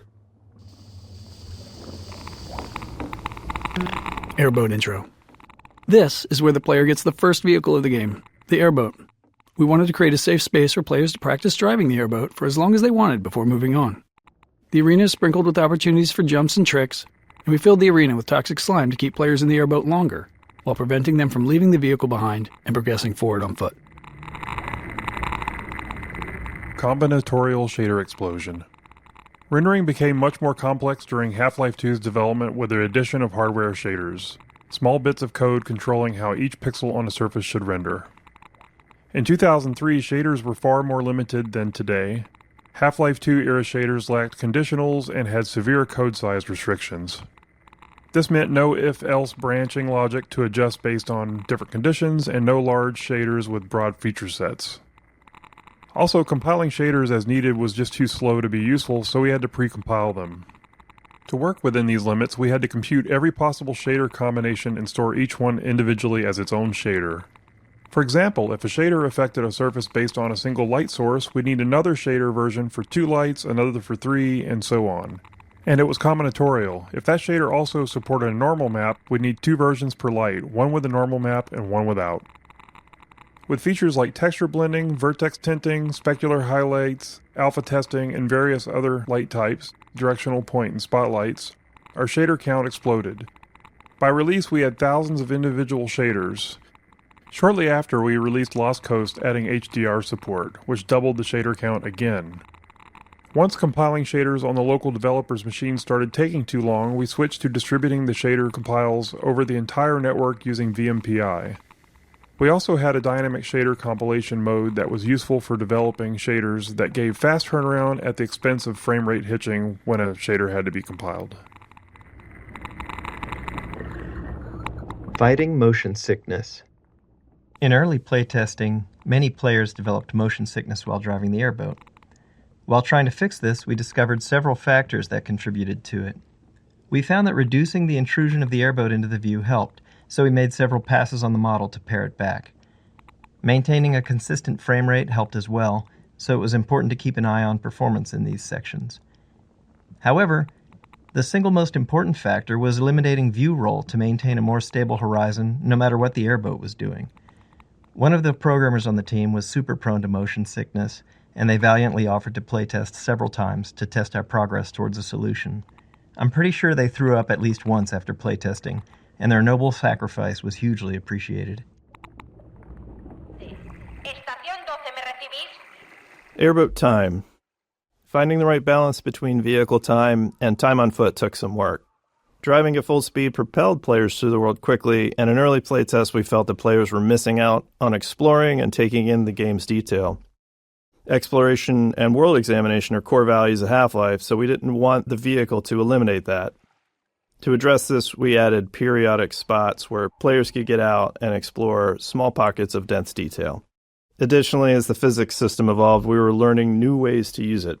These spots off the airboat let us introduce an element of discovery around physics, like dropping crates into the water or combining barrels to raise a ramp. This gave players a chance to interact with water and physics in different ways. Floating supplies. In the alpha playtest, the canals were sprinkled with floating supply crates that players could smash with the airboat to collect the supplies inside. The mechanics were somewhat gamey, but helped keep the flow of the gameplay going, allowing the player to resupply on the go. To help make the premise more plausible, we wanted to tell the story of how the floating crates ended up so conveniently placed along the player's path. This scene of the citizens dropping supply crates helped sell that fiction, while also making the canals feel more alive. It also made players feel more heroic and important to be helped by so many supporting characters. Zombie surprise. There's a little bit of a cheeky jump scare in this sewer pipe. Players wander in here, all focused and curious, and then an underwater zombie pops up, almost always scaring the pants off of playtesters. One fell completely out of their chair, and we marked that moment as a success. Grenade Intro. We conceived of this Combine base as both a training area and a playground for grenades, introducing them here in infinite supply crates to signal that it's safe for players to use grenades freely without fear of running out. Go wild. The Combine encounter here uses extensive markup to direct the soldier AI towards cover and provide good opportunities for players to make use of grenades. At the end of the area, the same infinite grenade technique helps players resolve the turret placement, as a direct assault is a lot more difficult if you don't. A bright red light and a particle trail were added to the grenades, making it significantly easier for players to follow their trajectory, whether they're throwing them or dodging one from a Combine soldier.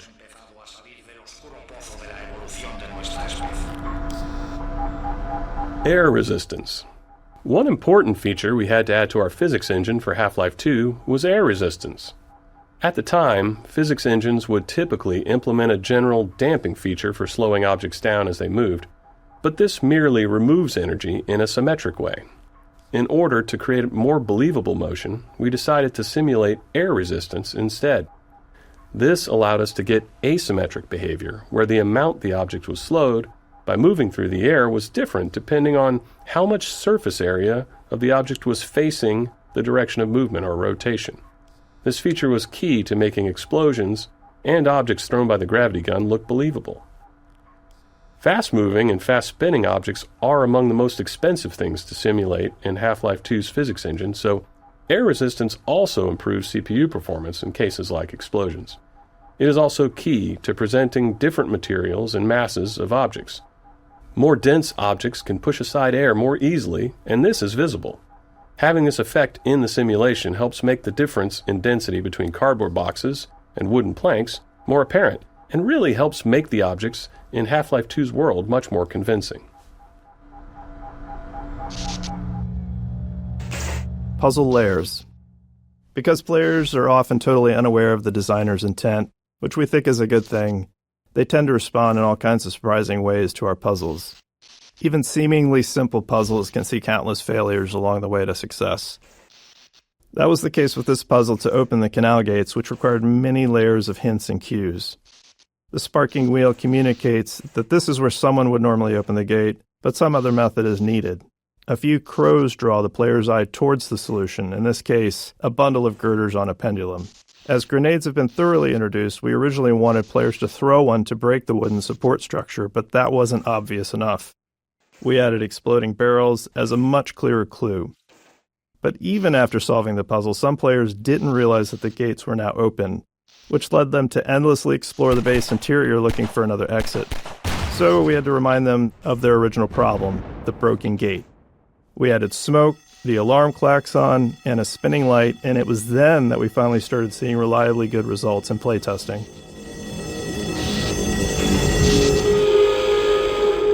3D skybox. We've always needed to render a world that feels larger than our map limitations allow.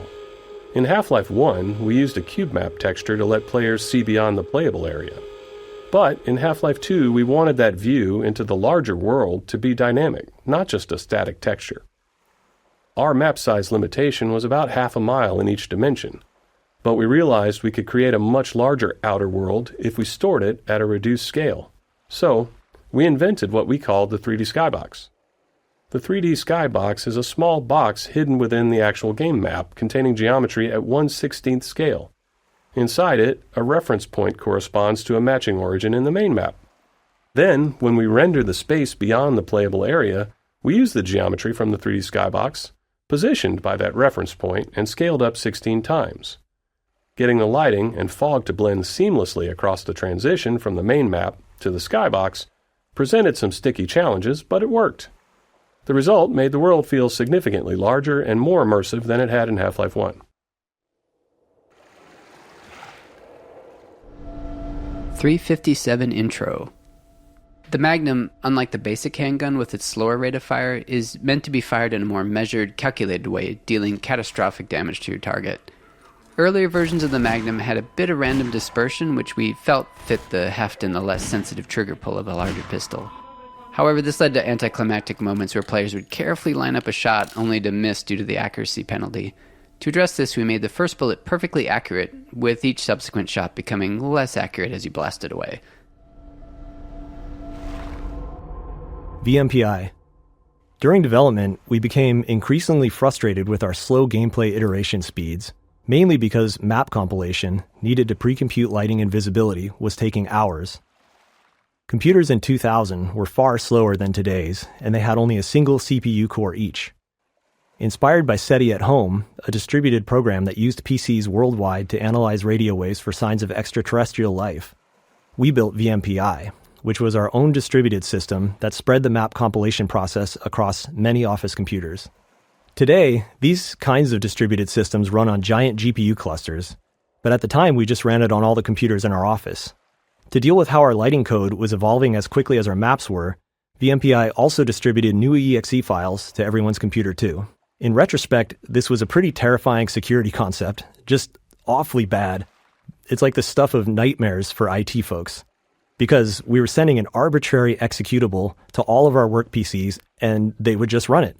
It was absolute madness. But it worked for us, and it did significantly increase our map iteration speed, and as a result, it ended up being a crucial tool. Mounted gun. The mounted guns were added here to help train the player on the gun's effectiveness against the attack helicopter for the final battle in the reservoir. This was necessary because up to this point, the helicopter was invulnerable to the player's weapons, and we had to give some indication that it could be harmed with larger weaponry. This was only somewhat effective in playtest due to the amount of pressure the player was under at the moment, which led us to developing the particle effects and sounds that would sell to the players that they were really doing damage. Helicopter bombing run. This is another example of us creating movement hazards while driving the airboat. The helicopter attempts to stay in front of the player when dropping bombs, and if the player backtracks, it switches to hovering and turns to attacking the player. In one playtest, a bomb just so happened to drop between the pipe seams, creating a pretty cinematic moment. The playtester had a positive reaction, so the team decided to script it so it happened every time. This process has become part of our organic design process. Every so often, a cool thing randomly happens in a playtest, and we find a way to make it happen more reliably. Smokestack collapse. When making a cinematic action game like the first Half-Life, we'd always wanted to make some big, spectacular destruction sequence, but we were never quite able to do anything like that. Half-Life 2's physics introduced a system for breaking physics small objects, such as crates, into pieces, which provoked the idea of doing something much bigger. We took a leap and tried breaking a smokestack into pieces as it fell. So we experimented with the masses until it felt better, refined the model, and added lots of smoke and audio to sell the effect. And there we had it. We had our big spectacular destruction moment. Ultimately, our physics made the sequence just barely possible in a way that maybe seems quaint by modern standards, but felt really awesome at the time. Because the simulation was unique every time we ran it, we had to take steps to avoid completely blocking the player's path with the big chunks of debris. The success of this sequence whet our appetites for the much higher fidelity cinematic physics destruction effects next seen in Episode 2.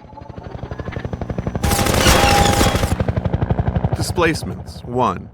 After Half-Life 1 shipped, our level designers and artists wanted a better solution for outdoor environments, so we built the first version of our terrain system. It was based on subdivided quads. To visualize this, imagine a flat square divided into a grid, where each point on the grid can be moved up or down. Level designers could lay out multiple squares and then use a paintbrush tool to shape hills and valleys by adjusting the grid points. For rendering, we used a special blended texture, which combined two different textures. Each grid point specified how much of each texture to use, allowing smooth transitions between surfaces like sand, grass, dirt, and gravel.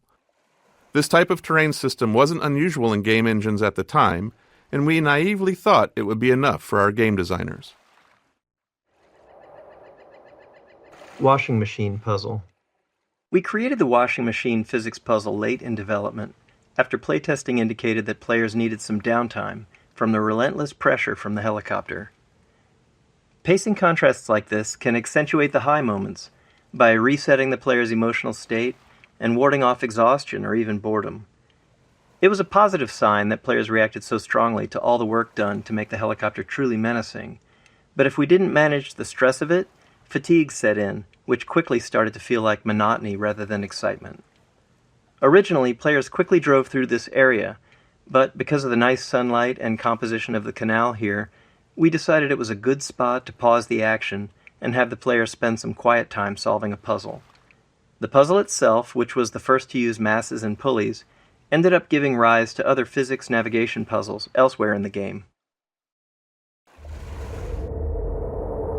Displacements 2. Once the initial terrain system was up and running, we expected level designers to use it for outdoor spaces. Instead, they began experimenting, adding detail in unexpected places.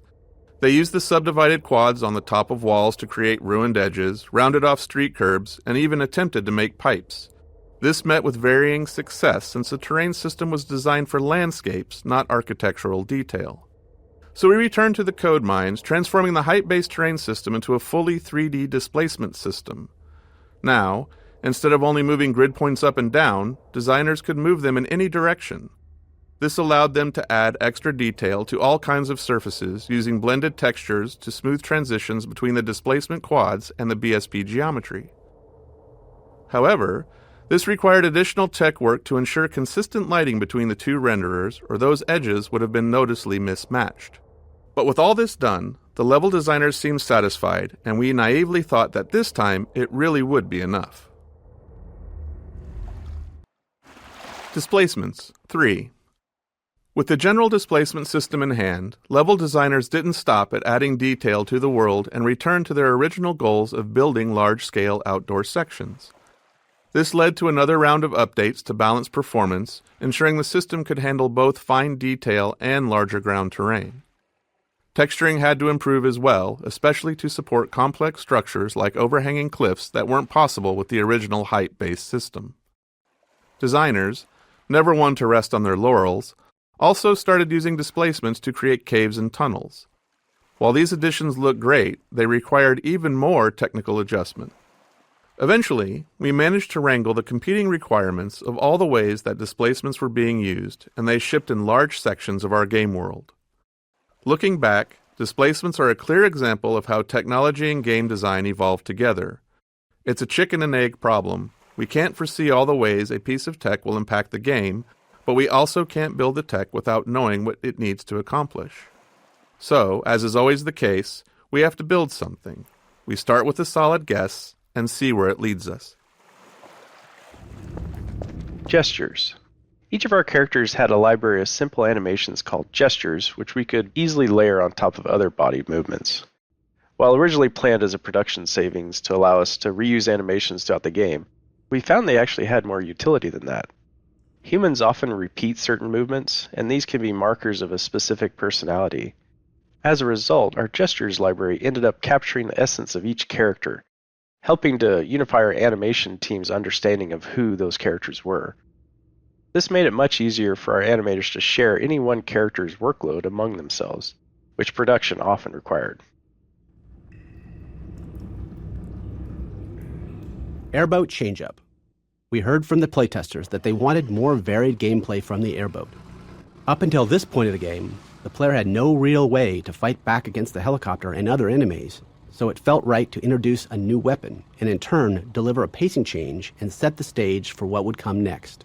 In the subsequent areas, we added target practice to acquaint people with their new weapon.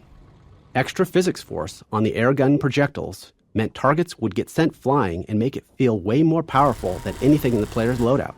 Even then, when it came to playtesting combat against the helicopter, a lot of testers still thought it was invincible and hadn't noticed our efforts to illustrate that it was taking damage from the combine-mounted guns earlier.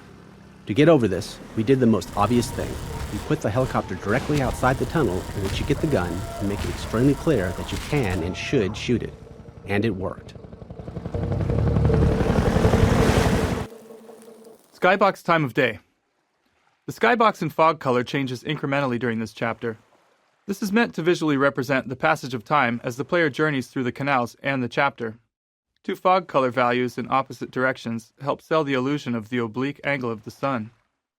You can see it getting closer to sunset by this point. This culminates in the helicopter combat arena with the sun setting and Ravenholm visible in the skybox. A Half-Life game is an ultimately linear experience, but we're always looking for ways to break up the player path and create nonlinearity at level scale. This lambda cache, replaced with a zombie and headcrab ambush, was entirely optional and built only to add some of that non-linearity to this section of travel through the canals. Donkey Kong Barrel Ramp. This particular area, the drainage ramp, originally started as just an interesting piece of level architecture. But during playtesting, we quickly saw how fun it was to slide the airboat up and around the slope, so we added more elements to enhance that experience. This included Metro Cops dropping barrels down toward the player, and a little nod to the classic arcade game, Donkey Kong. Helicopter Megabomb Origin. The Megabomb helicopter attack was based on a bug where a programmer accidentally removed the bomb drop cooldown, resulting in the chopper dropping hundreds of bombs all at once. It looked so cool that we decided that we had to keep it for the final shipping bombing run attack. Arena Exit Gate. The wheel mechanism to raise the exit gate was added specifically to force the player to defeat the helicopter before they can move forward. We often refer to elements like this as gating the player, using design elements to keep them from progressing until they've completed a necessary task. Here, it's quite literally a gate. Helicopter Final Battle. We designed this area as the arena for the final showdown between the player and the Combine attack helicopter. It's the player's chance to finally eliminate the relentless enemy that's been hunting them since fleeing underground after leaving Kleiner's lab. This area went through many iterations to get right. It needed ample space for fast-paced vehicle combat, a smooth movement flow with clear path options, and reliable performance. We also aimed for visual clarity suited to combat, striking but not overly noisy, while ensuring it would serve as a memorable vista once the helicopter is destroyed. Airboat Wreckage. Originally, we destroyed the airboat in the jump over the dam, so this level opened with the player amidst the wreckage of their beloved airboat. In a team-wide playtest, people felt disappointed to lose the vehicle they had spent so much time in. There was a lot of internal debate about whether that feeling of loss was a valuable experience or not. Ultimately, we decided to leave the airboat intact to allow for the possibility of the player reuniting with it someday. Some say that airboat is still out there, waiting for you.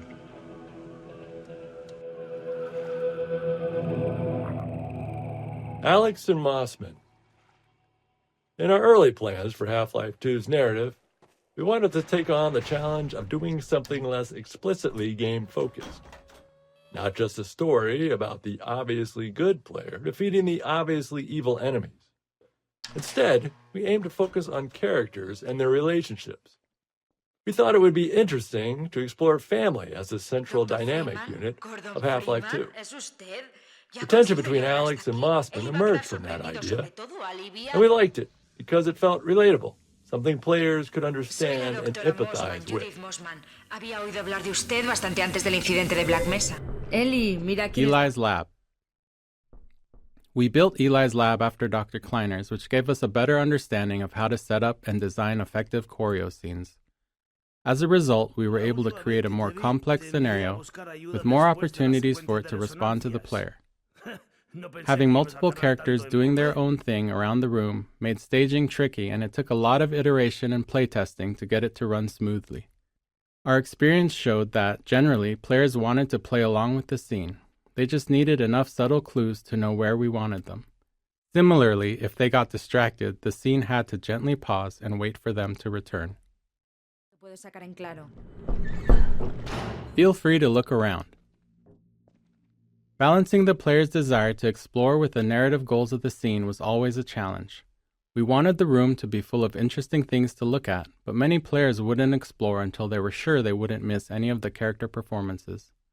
That's why it was important for Eli to tell the player to look around midway through the scene. It signaled that it was safe to explore. From there, we could trigger a variety of custom mini-scenes based on what caught the player's interest. We want to put this dense chunk of visual story here because it's the place the game is most explicit at telling players to explore a space. Even though its primary job is world building, we still take strides to highlight the relationship between Eli and Breen, giving context to the world's central conflict. Hugs and pickups. Sometimes even little things can be a nightmare to get working. For example, getting a character to hug another character, or even more simply, just to pick up an object from a table, can cause a lot of issues. Even worse, in our dynamic environment, where the characters and objects aren't in preset positions, and the players running around getting in the way, these require a level of synchronization that can be quite tricky. They're made harder because humans handle them without thinking. As you're moving to the table to pick up a cup, you're doing all kinds of preparation with your body to get your feet and hands in the right position to be allowed to do it comfortably. Everything ready right when you get there.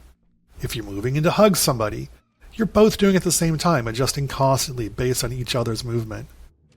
To get these features to work in the game involved a lot of synchronization work, making characters aware of each other and the world, and at the same time, getting them to know more about their future plans. It's tempting to want to break up pick up a cup example into discrete steps. Walk to the table, face cup, pick up a cup, because it's much simpler that way, and it makes the steps nicely reusable. But that's how robots work, not humans.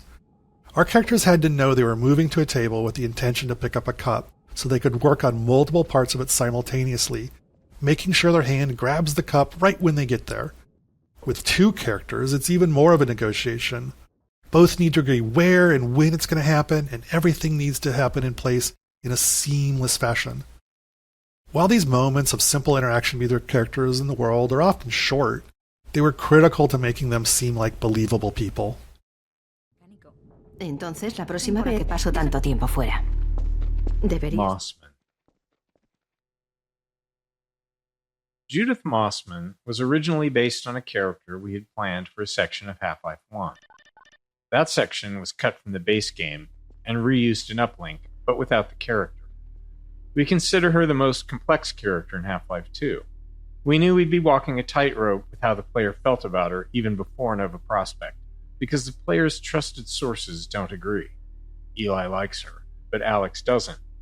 We recognized there was a limit to how much complexity we could pull off in relationships, but we felt that a stepmother-daughter dynamic was something players would understand. Whether or not you agree with Mossman, she's doing something heroic. She risks being a double agent to get the information she needs to protect Eli and Alex. She just didn't plan for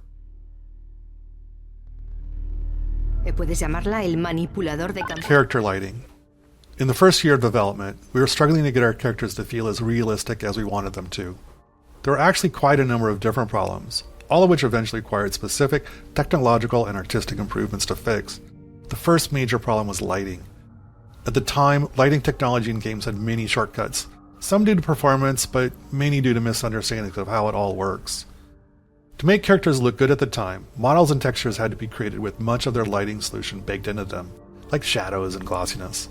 The characters looked cool, but they also looked like video game characters. We started building Alex with this approach, because that was how you were supposed to do it.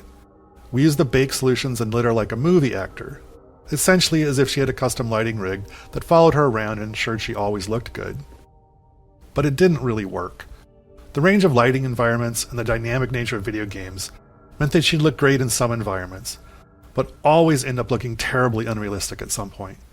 We tried iterating on our lighting rig, increasing its capabilities, but eventually it felt like we were at a dead end. Returning to the drawing board, we decided to try a different approach. We built her and the lighting and the textures from the ground up, throwing everything away, focusing on not on what we wanted her to look like in our ideal lighting, but on how things were supposed to work in the real world. It might seem obvious, but it wasn't how it was done, at least not in video games.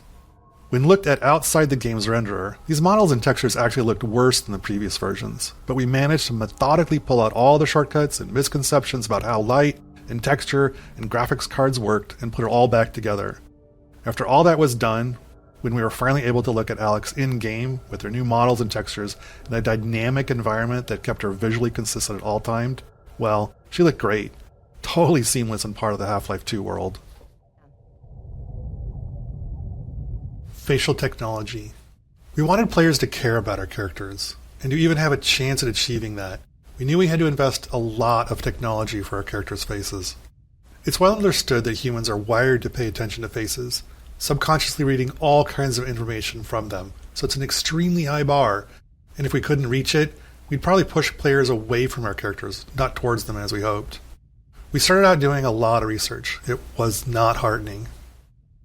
The best examples we could find weren't anywhere near close to being able to be run in real time, while the best real-time ones weren't close to the quality we wanted. We wanted to look as good as an animated movie, but they often took hours to render frames and were totally linear, authored by up to 100 animators, whereas ours had to be dynamic. A character might be trying to speak dialogue or a facial move derived from a player's actions and created by just a handful of artists.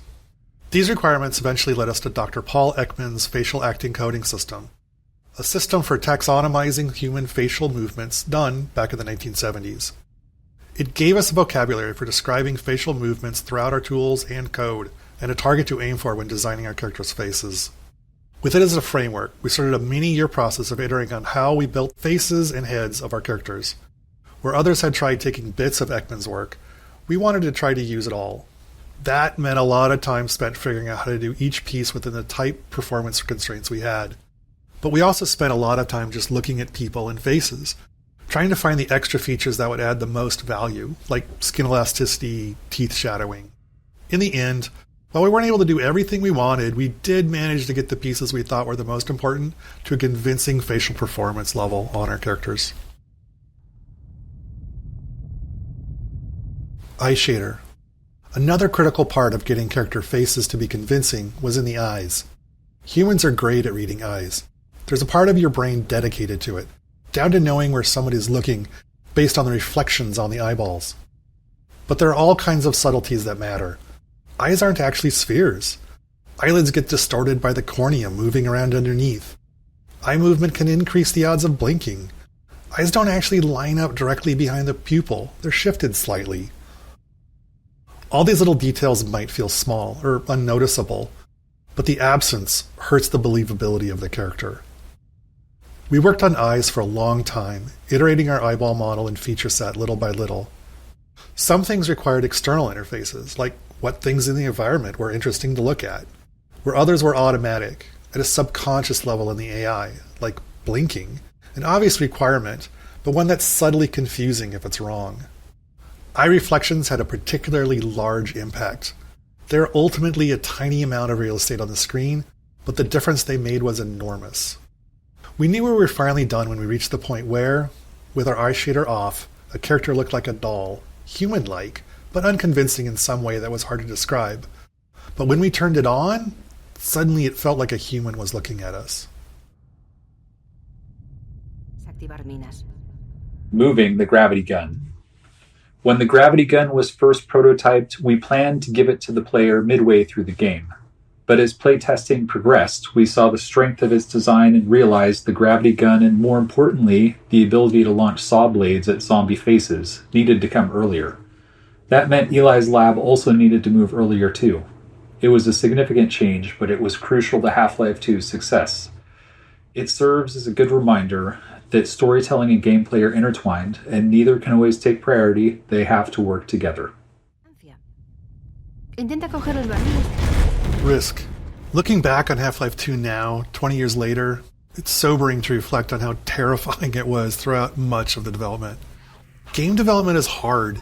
You never really get what you'd like to have, which is to be able to validate risk before you start to pile more on top of it. For example, our facial animation technology, it took probably 3 or 4 years of work before we were confident it was actually going to work, but we couldn't wait until then. In that first year, we immediately started making all kinds of other choices in our game design, our asset production, and our other technologies, all based on the assumption that our facial animation technology was going to work in the end, from a quality and performance standpoint. If it hadn't, many of those other choices wouldn't have worked either. At the same risk profile is true of other large choices we made early on. We can't wait. We just have to build and hope that our guesses will be true years from now. Terrifying. As we finished up our work on Ravenholm, we couldn't shake the feeling that the transition from Eli's lab just wasn't working. It was far too abrupt. Eli's lab connected directly to the streets of the town where you'll be shortly, and the section you're standing in didn't exist. We had just made this promise at the end of Eli's lab: we don't go there anymore. and we liked the overall build-up we'd created. But when the player got to Ravenholm, they were immediately dropped into combat with zombies without any room for tension building. So we built this section and the subsequent tight corridors to address that in a way we were happy with. We slowed the pacing, focused on art and lighting, and got you ready to experience why we don't go to Ravenholm anymore. Ravenholm Gameplay Focus. After watching many playtests of Ravenholm, we knew the core gameplay of the level revolved around the gravity gun and physics. Once equipped with that knowledge, we felt we could appropriately build the transition into Ravenholm and help the player learn and understand a bit about what the upcoming experience would be. This happens often. We build the level track, figure out what's working, and then design its prologue. We built the following set of rooms with that table setting in mind. The brutality of the tools we provide the player seemed to aid in setting the mood we were striving for, helping to shift the tone from the safety of Eli's lab to something darker and more frightening. Bringing physics to the enemies. The physics traps in Ravenholm were some of the first gameplay elements in the level that we were really happy with, but they lacked player agency. It was the saw blades that helped us figure out what Ravenholm was truly about. With saw blades, the player was able to bring physics to the zombies instead of leading zombies into the physics. Once we had that understanding, Ravenholm evolved rapidly. We kept combing through the map, looking for anything, especially anything unusual, that could be turned into a tool or weapon for the player. Player tools. By this point in the game, players have a lot of experience with Half-Life 2's physics, but they've just received the gravity gun, which provides a whole new way to interact with the physics objects in the game. We iterated on a variety of the physics objects that the player could play with, things like saw blades, the catapults, explosive canisters, traps, spears, and so on, and honed in on the ones that worked well with the physics gun and cut the ones that didn't. Then we went about stripping the levels of ammunition items so that the player had to rely on these objects to survive. Contrived setups. There's a pretty obvious contrivance in a bunch of the gravity gun and physics object training. The player pulls a saw blade out of the wall with the gravity gun, and right on cue, a zombie stumbles around the corner, just begging to have a saw blade launched at it. Then the player crawls under a spinning blade trap to turn it off, and suddenly 3 zombies appear, taunting the player to switch the trap back on. We didn't have much time to iterate on this section, so we needed setups that worked for all players, not more open-ended ones that relied on them making the right move. While this kind of design has the potential to reduce players' creativity, in this case, we found that they didn't seem to mind that we forced their hand a little bit. Paint cans. Once we started to succeed at making the gravity gun and physics gameplay the core of the Ravenholm experience, we started to go through the levels and look for objects that we might have overlooked as we were busy working with the really aggressive things like saw blades and exploding canisters. One of the things we found was the paint can, and it was simple enough for us to sort of reinforce player expectations by having the paint can splatter paint on the zombies when you threw one at them. Ravenholm's development. We began developing Ravenholm early in the production of Half-Life 2, so it went through more than one full development pass. The first version predated the gravity gun, with gameplay focused on traditional zombie combat using guns and some of the physics traps. We even planned to showcase Ravenholm at E3 in 2002, but the game was ultimately unveiled a year later in 2003. By that point, we had invested heavily in Ravenholm's art, something which we generally avoid until the gameplay is fully proven. So once we went back to Ravenholm with the gravity gun mechanic in mind, we were working with a lot of pre-existing level geometry that had been designed with a very different gameplay goal in mind. Misteaching flinches. Another memorable playtest and example of the danger of misteaching players occurred in Ravenholm. One of our design principles is for the game to respond to the player as much as possible. So when designing the gravity gun, it seemed obvious that if the player pointed it at a zombie and pulled the trigger, something should happen. It was simple enough to make it zap the zombie for a tiny amount of damage, causing the zombie to play its flinch animation, which felt good and responsive. Later, we watched a playtest where the tester discovered this interaction immediately upon arriving in Ravenholm, and interpreted it as a feedback that the gravity gun was hurting the zombie, which it was, just not very much. So they zapped the zombie again, repeatedly, shocking it over and over until it died. This is a slow, unfun, inhumane way to fight zombies, especially where you're surrounded by saw blades and explosive canisters. Having learned our lesson, we removed that flinch animation, even though it meant losing that interaction between the zombie and the gravity gun. In this case, it was better to not have the simple interaction, rather than give the false impression that the gravity gun was an effective way to fight zombies. Even simple principles can require trade-offs when you get into the details. Grigori Plaza. This open plaza is one of the areas that was fully detailed in our first development pass, and when we returned to it, we wanted to preserve as much of the existing art as possible while designing a new player path that used all 3 dimensions, moving players up and down, through windows, across rooftops, and between buildings. It wasn't a large space, so we had to squeeze as much track out of it as possible, and since that started as an art-focused area, it was light on gameplay and we needed to address that playtesters tended to fly right through it. And to top that off, it was already pushing our rendering performance budget with little room left for anything new. The challenge became finding small additions to slow the player down by adding threats around corners and into every nook and cranny of the level. Fire trap. This fire trap was originally intended as a visual showpiece for the fire system before a level designer repurposed it as a gameplay element for Ravenholm. It was almost cut many times during development due to the performance impact on the low-end PCs because of all the overdraw involved with the transparent sprites. In the end, there was a programmer who felt that it was important enough to the gameplay that it was worth doing the work to solve the performance issues and make sure we could get it into the game. Hallway cupboards. These junk-filled hallways were a simple solution to our need to slow the player down. With the constraint of preserving as much of the existing geometry as possible, combined with slow-moving zombies as the main enemy, it was tricky to stop players from just sprinting through here. Luckily, having Grigori as the crazed inhabitant of Ravenholm made these setups easy to justify. It makes good sense that he'd clog the stairwell to keep himself safer on the rooftops. In the end, Grigori's solution and ours were one and the same. Just throw a bunch of furniture in the way, because if it stops zombies, it'll probably slow the player down too.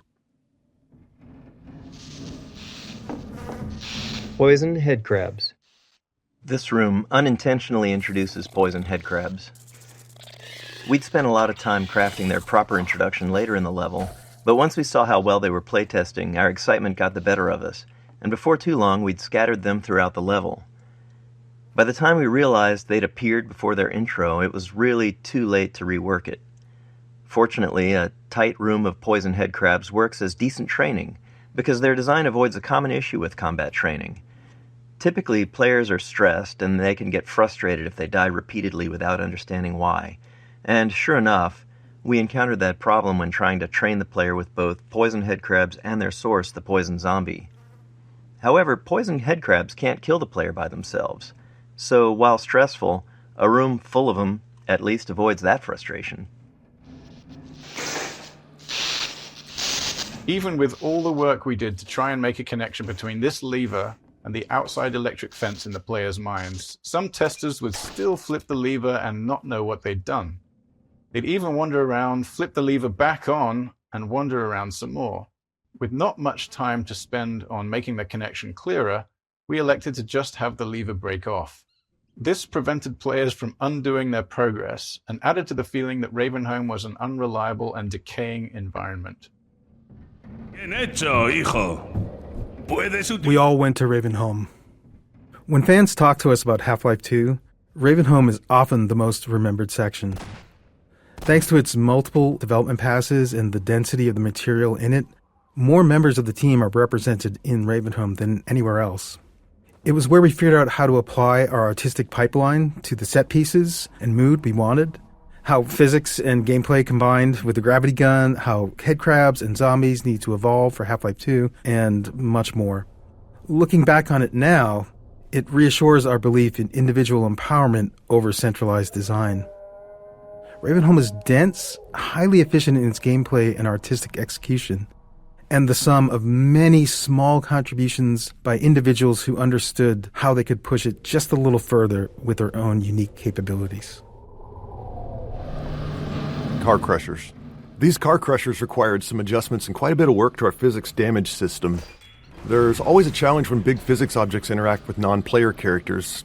For instance, if the physics can push the NPC, it might shove them somewhere they're not supposed to go, leaving them unable to recover. This isn't a big issue for something like a head crab, which can just hop out of a tricky situation, but for something like a zombie, it could mean they get stuck and end up helpless, flailing away in whatever gap they manage to wedge themselves into, which kind of kills the survival horror mood we're going for here. Car Crusher lifts. Getting the car crushers to lift the player was also tricky. See, the player is always being simulated by both the physics system and the game's movement system. Each time we update the player's state, we compare the results from both systems and decide which one is right, then sync them up and repeat. This allows the two systems to influence each other. Like when the player stands on a seesaw, the physics lets the board give way, or when they stand on the car crusher, it lifts them up. While more complex, this dual system approach was easier to tune than trying to handle both physics and player movement in a single system. By keeping them separate, we could fine-tune the player movement system to feel good on its own, only reconciling the two when physics was affecting the player. Pacing switch. Now that the player's through the training section, we can start shifting the pacing from moody, claustrophobic spaces to more combat-focused action arenas. With the player familiar with the various physics tools in the environment, we can start mixing those into open spaces and just give the player the freedom to choose their approach. Tables and bodies. Towards the end of Ravenholm's production, with all the major pieces in place, we went through and tried to fill out every bit of empty space with something interesting. In doing so, we had to be careful to use what we already had and not create anything new, as we couldn't risk introducing more bugs. Often, as in this room, we were trying to add new moments of gameplay, while also adding more detail and storytelling to the area. Small scenes like this allow an attentive player to think about what they're seeing and what it might mean for what they'll encounter next. Fast Zombie Introduction. This space was another area originally built for E3 2003, where it showcased the player fighting against a squad of Combine soldiers. When we returned to use it to introduce the Fast Zombie, we tried to keep as much of the previous work as possible. We wanted an iconic moonlit shot with zombies leaping past the moon like werewolves to draw the player's eye. Once that beat is over, we introduce the first Fast Zombie to the player space and send it at them. It took a lot of iteration to find the right balance of lighting for the scene to look good, while ensuring it also worked for the gameplay goals. Physics object consistency. All physics objects have a variety of parameters that define their behavior, their mass, the amount of damage they take before breaking, what they break into, and so on.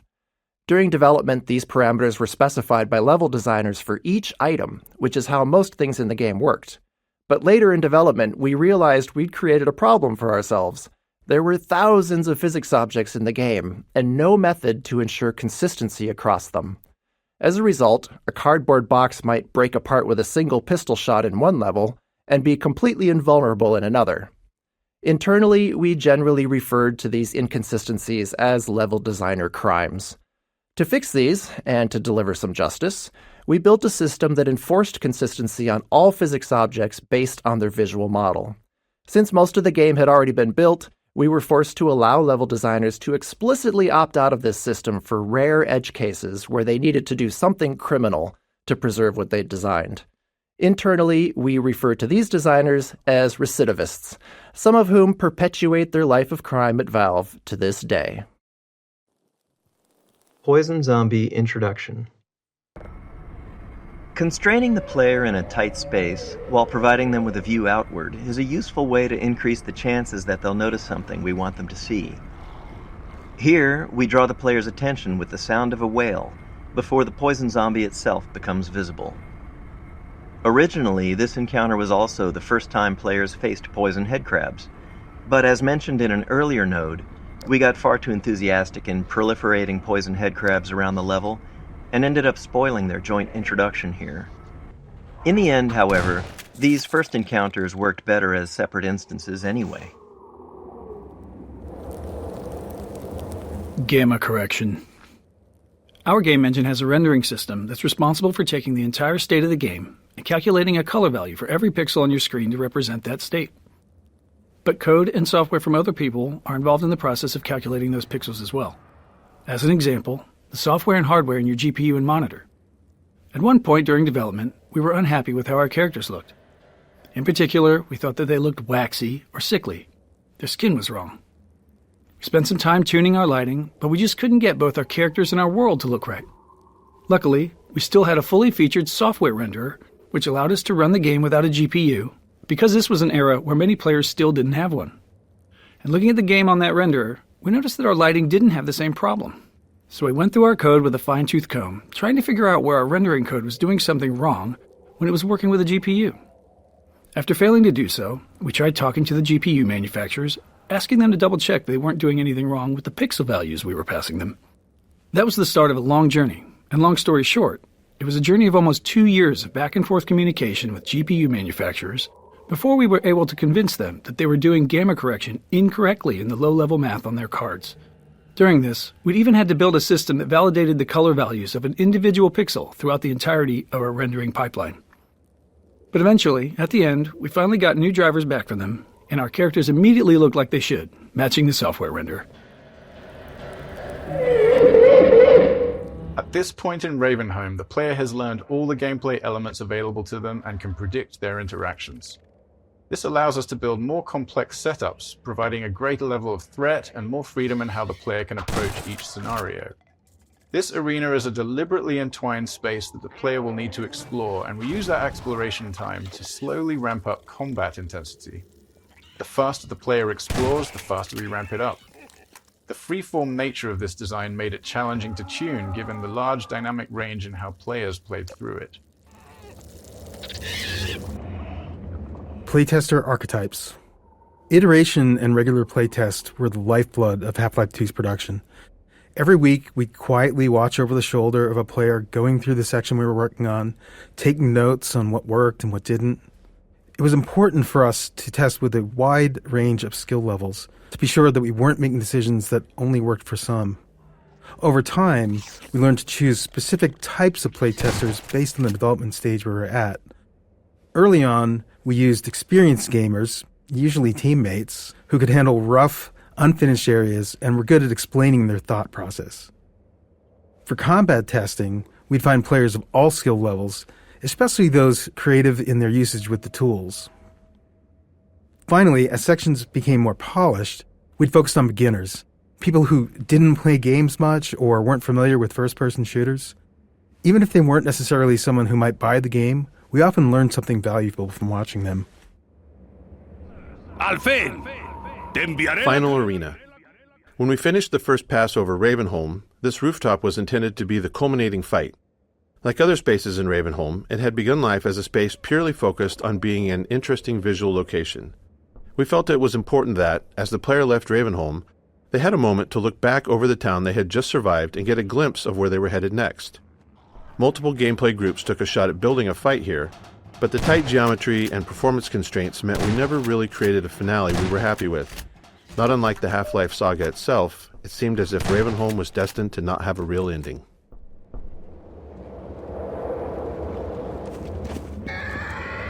Response rules. We knew early on that we wanted a lot of dynamic dialogue in-game, so we needed a system to handle it effectively. We aimed for a system that allowed sound designers to add and tweak lines without involving programmers, made the dialogue tightly responsive to the game's state, and minimized repetition. With these requirements, we created the response rules system. Whenever a character speaks outside of a choreographed scene, this system determines which line to deliver. Rather than picking up lines directly, character AI is constantly flagging opportunities for speech whenever a relevant event happens. Spotting the player, getting hurt, firing a last round in a gun, encountering overwhelming enemies, and so on. With each opportunity, it sends the response rules system a packet of data about the game's current state, and the system returns the most fitting dialogue line, if there is any. This setup allowed our sound designers to create a detailed decision matrix for dialogue. For example, a character might have a different set of lines for announcing a reload while under fire versus after the end of a fight, or if only one ally is left standing, or if there's a strider in sight, etc.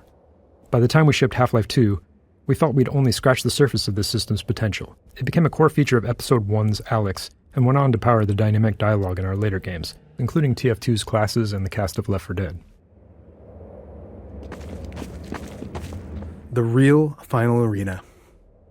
Very late in the development of Half-Life 2, when we were reviewing the entire game for final improvement opportunities, we decided we did, in fact, want a real finale for Ravenholm. The rooftop fight wasn't enough. After some discussion, we chose to add this final fight through the graveyard with Grigori alongside the player. It was risky, development-wise, but we felt the game needed it. Since we were near the end of production, we had a mature set of gameplay tools to work with, but even more importantly, by this point, we understood our own game. Making a game is often a process of learning what it is you're actually creating. Why is our game fun? How is it different? What are the most important elements? As we built the game and watched playtesters go through it, we learned answers to those questions and, in turn, got better at making it. So the graveyard came together quickly and required far less iteration than many earlier areas of the game. The complex route the player takes to safely navigate this mineshaft gives them plenty of time to see what's waiting for them at the bottom. And surprise, it's headcrabs. Honestly, it's often headcrabs. But in this case, it's poison headcrabs, which are fun by themselves, but a real riot when you add fast headcrabs into the mix. These two guys make a great combination. Neither is particularly dangerous on its own, but together they're incredibly lethal. Once poisoned, a single hit from a fast headcrab is enough to kill the player. And this is what biologists call symbiosis. At least that's what we think. Sniper Alley. This section of game track was added late in development, after we moved Eli's lab and Ravenholm to come before Coast. While you might think that we build the game linearly, we actually split up into 3 different groups and worked in parallel on different sections, starting mostly in the middle of the game. Each group's first pass focused on nailing down the core of their section before they moved on. And then once we had a rough version of the whole game laid out, we went back over each section to polish it, adding successful elements from other areas and removing what wasn't working. In some cases, such as in Ravenholm, entire sections were moved. And then, after Ravenholm was relocated, we needed a new piece to connect it to the coast, which is the area you're entering now. Given the time constraints, this short section was built using existing, proven gameplay elements, like snipers and combine soldiers. Half-Life 2's physics gave us a variety of tools to make combat more exciting. For instance, when enemies miss the player, we subtly redirect their shots toward breakable objects nearby, adding mayhem and creating that action movie feel. We also employed physics to add hints. We created what we called ragdoll magnets across the game to make enemy corpses fall in interesting and dramatic ways, such as off ledges or into the path of a train. Snipers. The Half-Life 2 team was never very large, so we were always looking for ways to create new gameplay without high asset production costs. The sniper is a great example. It has no actual model, just a laser beam, so it required no art or animation support. When it dies, it simply spawns a Combine Soldier ragdoll and launches it out the window. Despite that simplicity, we got a lot of unique gameplay from it. We were especially happy with how it interacted with the physics objects in the game world. Players are used to exploiting explosive objects near enemies, so it felt fitting to have an enemy that flipped that dynamic when the player was in cover. Ali, soy Leo. Gordon Coast Freeman. kickoff. This interstitial scene came along late in development to connect Ravenholm to Coast. Noticing a trend? Quite a bit of the connective tissue in our games comes together late. In this case, that meant cutting corners wherever possible. We didn't even have time to animate Alex on the monitor. These kinds of scenes are always a challenge to make interesting, and we didn't succeed with this one. It's a good example of what happens when NPCs are treated like signposts without adding character to them or the scene. The result is a forgettable moment where the game's seams show. But that's the nature of development. You only have so much time, and you have to decide where to spend it. Kleiner's lab and Eli's lab were much more important, so that's where we focused our efforts. Vale, acabo de meter un cajón de munición en el maletero. Buggy model. The Buggy's model went through many iterations before reaching its final version. we cycled through designs that satisfied both our artistic and physics simulation needs, but then hit an unexpected issue. Many playtesters, even experienced FPS players, were getting motion sick while driving it. Along with some simulation tweaks, we discovered that altering the buggy model helped. The more the model obscured the world, the worse the motion sickness became. So we began stripping away parts of the model, removing more and more of the body until players stopped feeling sick. In particular, being able to see the ground through the missing undercarriage made a noticeable difference. Buggy introduction. We wanted something more engaging for the buggy's introduction than just having the player hop in and drive away. The crane helped with that. Crucially, we needed players to learn how to recover the buggy when it flips over, and this sequence forced them into that situation. Training under pressure is always tricky. We wanted to emphasize the antlion infestation as the reason to stay inside the buggy. So we kept the antlion threat active and provided a couple of citizens on mounted guns for support. A small bonus, players also get the experience of being lifted by the crane just before they'll get to operate one. Buggy Training Course. This training section was designed to let the player play around with their buggy. At the time Half-Life 2 was released, this level of physical simulation in the vehicle was novel, so we wanted to give players ample opportunity to experiment with it. The player has also just left the tight confines of Ravenholm, and we liked giving him the contrast and reward of being able to move quickly through a large space, feeling safe inside a vehicle. We made sure to require a turbo jump to get out of this area, which doubled as a test to make sure they'd reached a level of comfort in their driving, and also ensured that they didn't leave their buggy behind.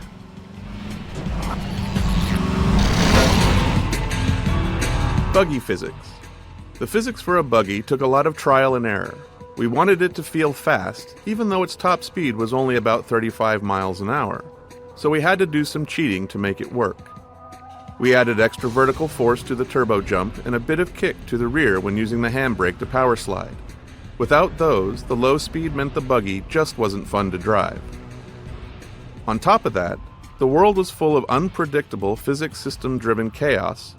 Players were bound to drive the buggy into all kinds of collisions, so we had to make sure that they could always get out. This took a lot of experimenting and playtesting.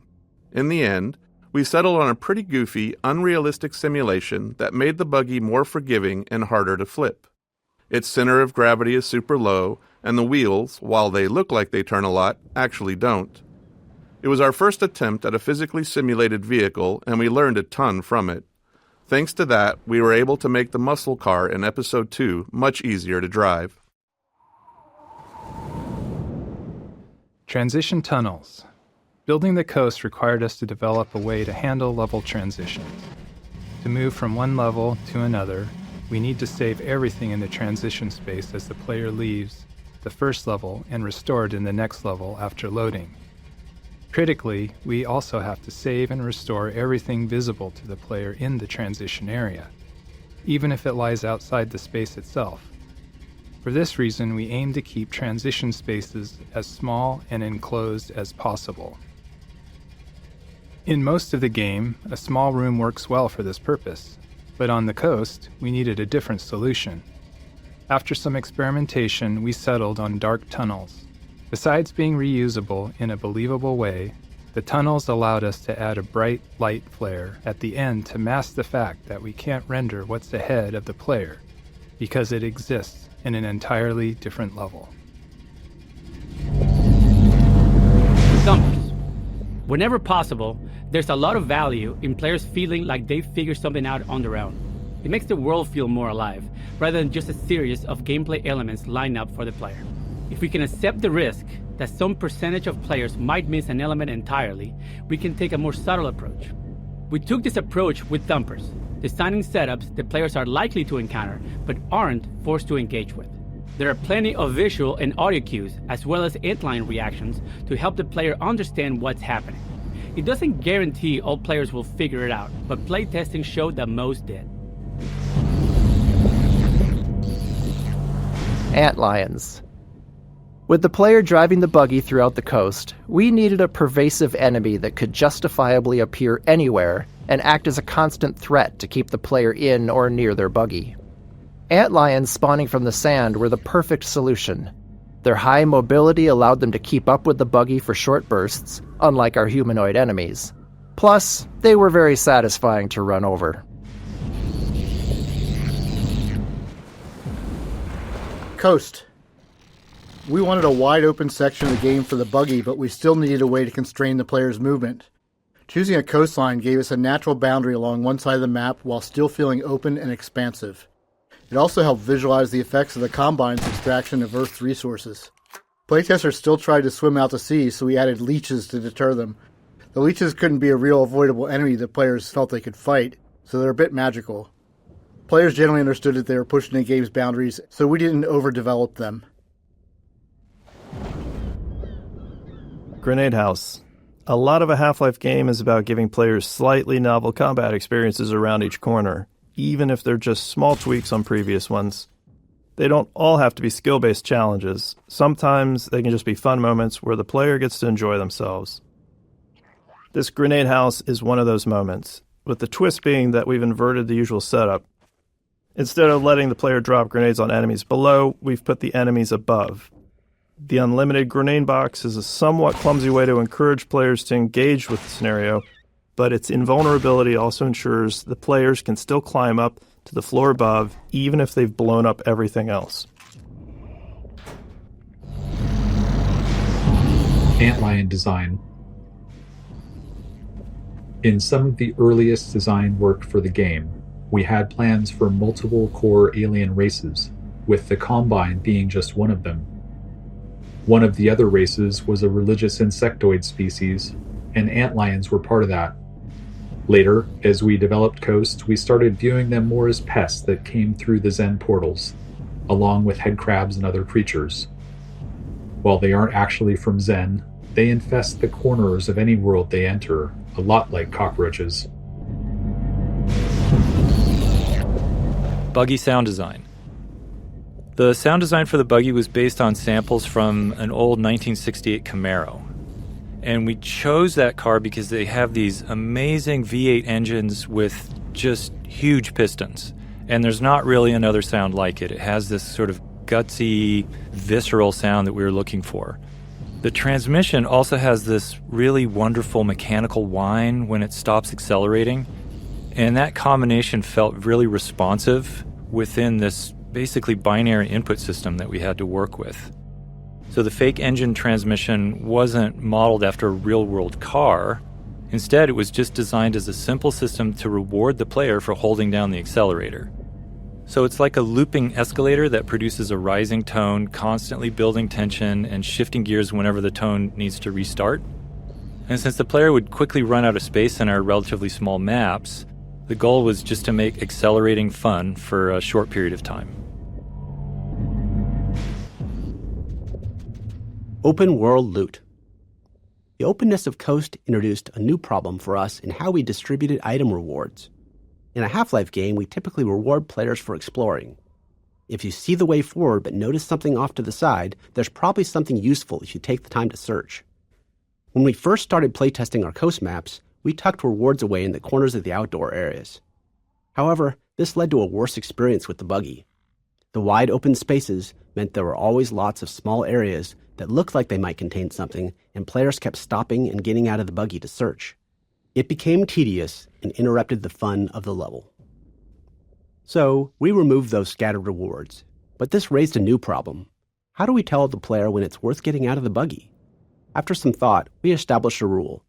Any kind of human construction would always come with gameplay content and exploration rewards, while purely natural areas would be left empty. We couldn't tell players this directly, but it aligned well with their natural assumptions, and we reinforced it consistently with areas like this. Buggy birds. In one memorable Coast playtest, a player returned to their vehicle after exploring a house and happened to see a bird flying past. They yelled at the bird, telling it to stay away from their buggy, complaining that birds often foul up their cars in real life. In our post-playtest discussion, we realized that this was the first time we'd had objects separate from the player that the player actually cared about. We saw it as an opportunity to explore, so we built a system to deliver the moment that playtesters feared. When the player leaves their buggy alone for a while and is out of sight, we spawn a seagull at a random location on the vehicle frame. As time goes on, the seagull spawns poop decals on the car body beneath it. and continues until the player returns, at which point it flies away. Naturally, playtesters wanted to be able to clean their vehicle, so we added the ability to wash the car by driving it into shallow water. It was late enough in development that we already had the tech for all of this, so the feature was quick to implement. It's one of those cases where we know only a small percentage of players will discover it, but if we can implement these kind of details efficiently and have enough of them, most players will encounter at least one.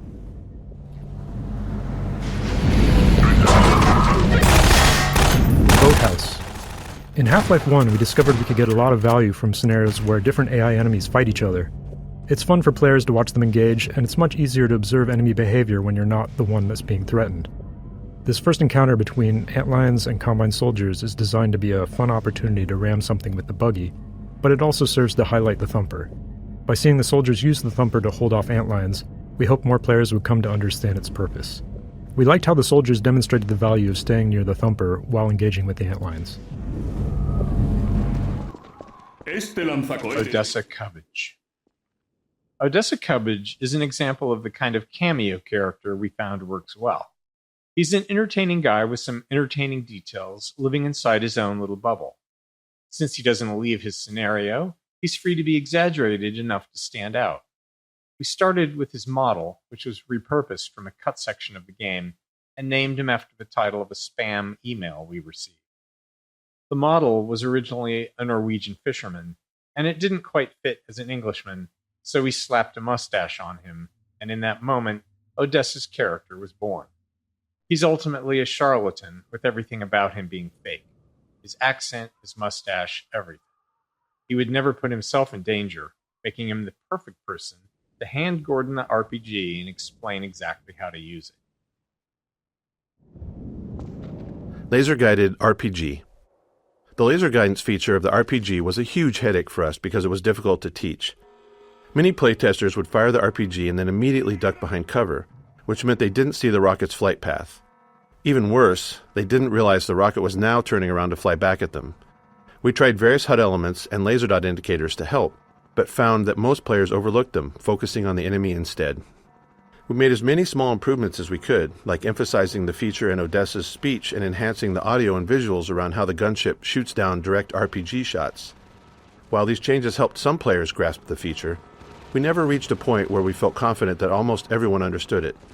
We even considered cutting the feature entirely, but gunship combat without it was much less interesting. The laser guidance forced the player to keep the gunship in sight while the rocket was in flight, but that also meant the gunship had line of sight back, creating a tension we loved. Combine gunship. The gunship was an interesting problem. We had a helicopter flight model already and didn't really have time to build something completely new.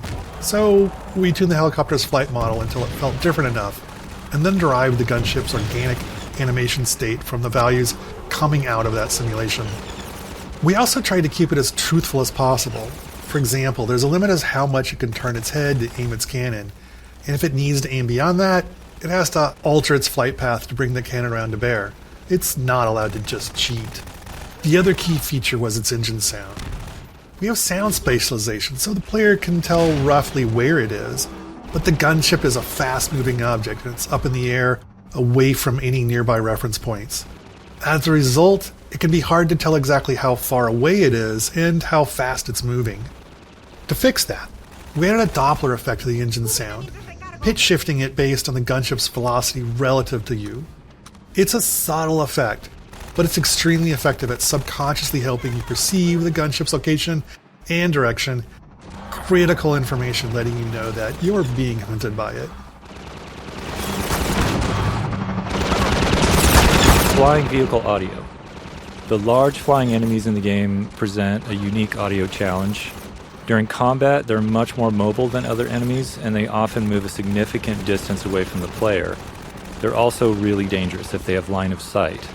So these factors led us to focus on an audio solution specifically around occlusion. In other words, when you can see the enemy and when the enemy can see you. And we wanted to make a clear audio distinction between when they have that line of sight. So the flying vehicle engine sounds are made up of multiple looping sounds that we play simultaneously. And some of those loops are processed by the DSP system based on the space you're in. while others are played directly and unprocessed. So the DSP system adds more of an environment echoing effect when we run sound through that system.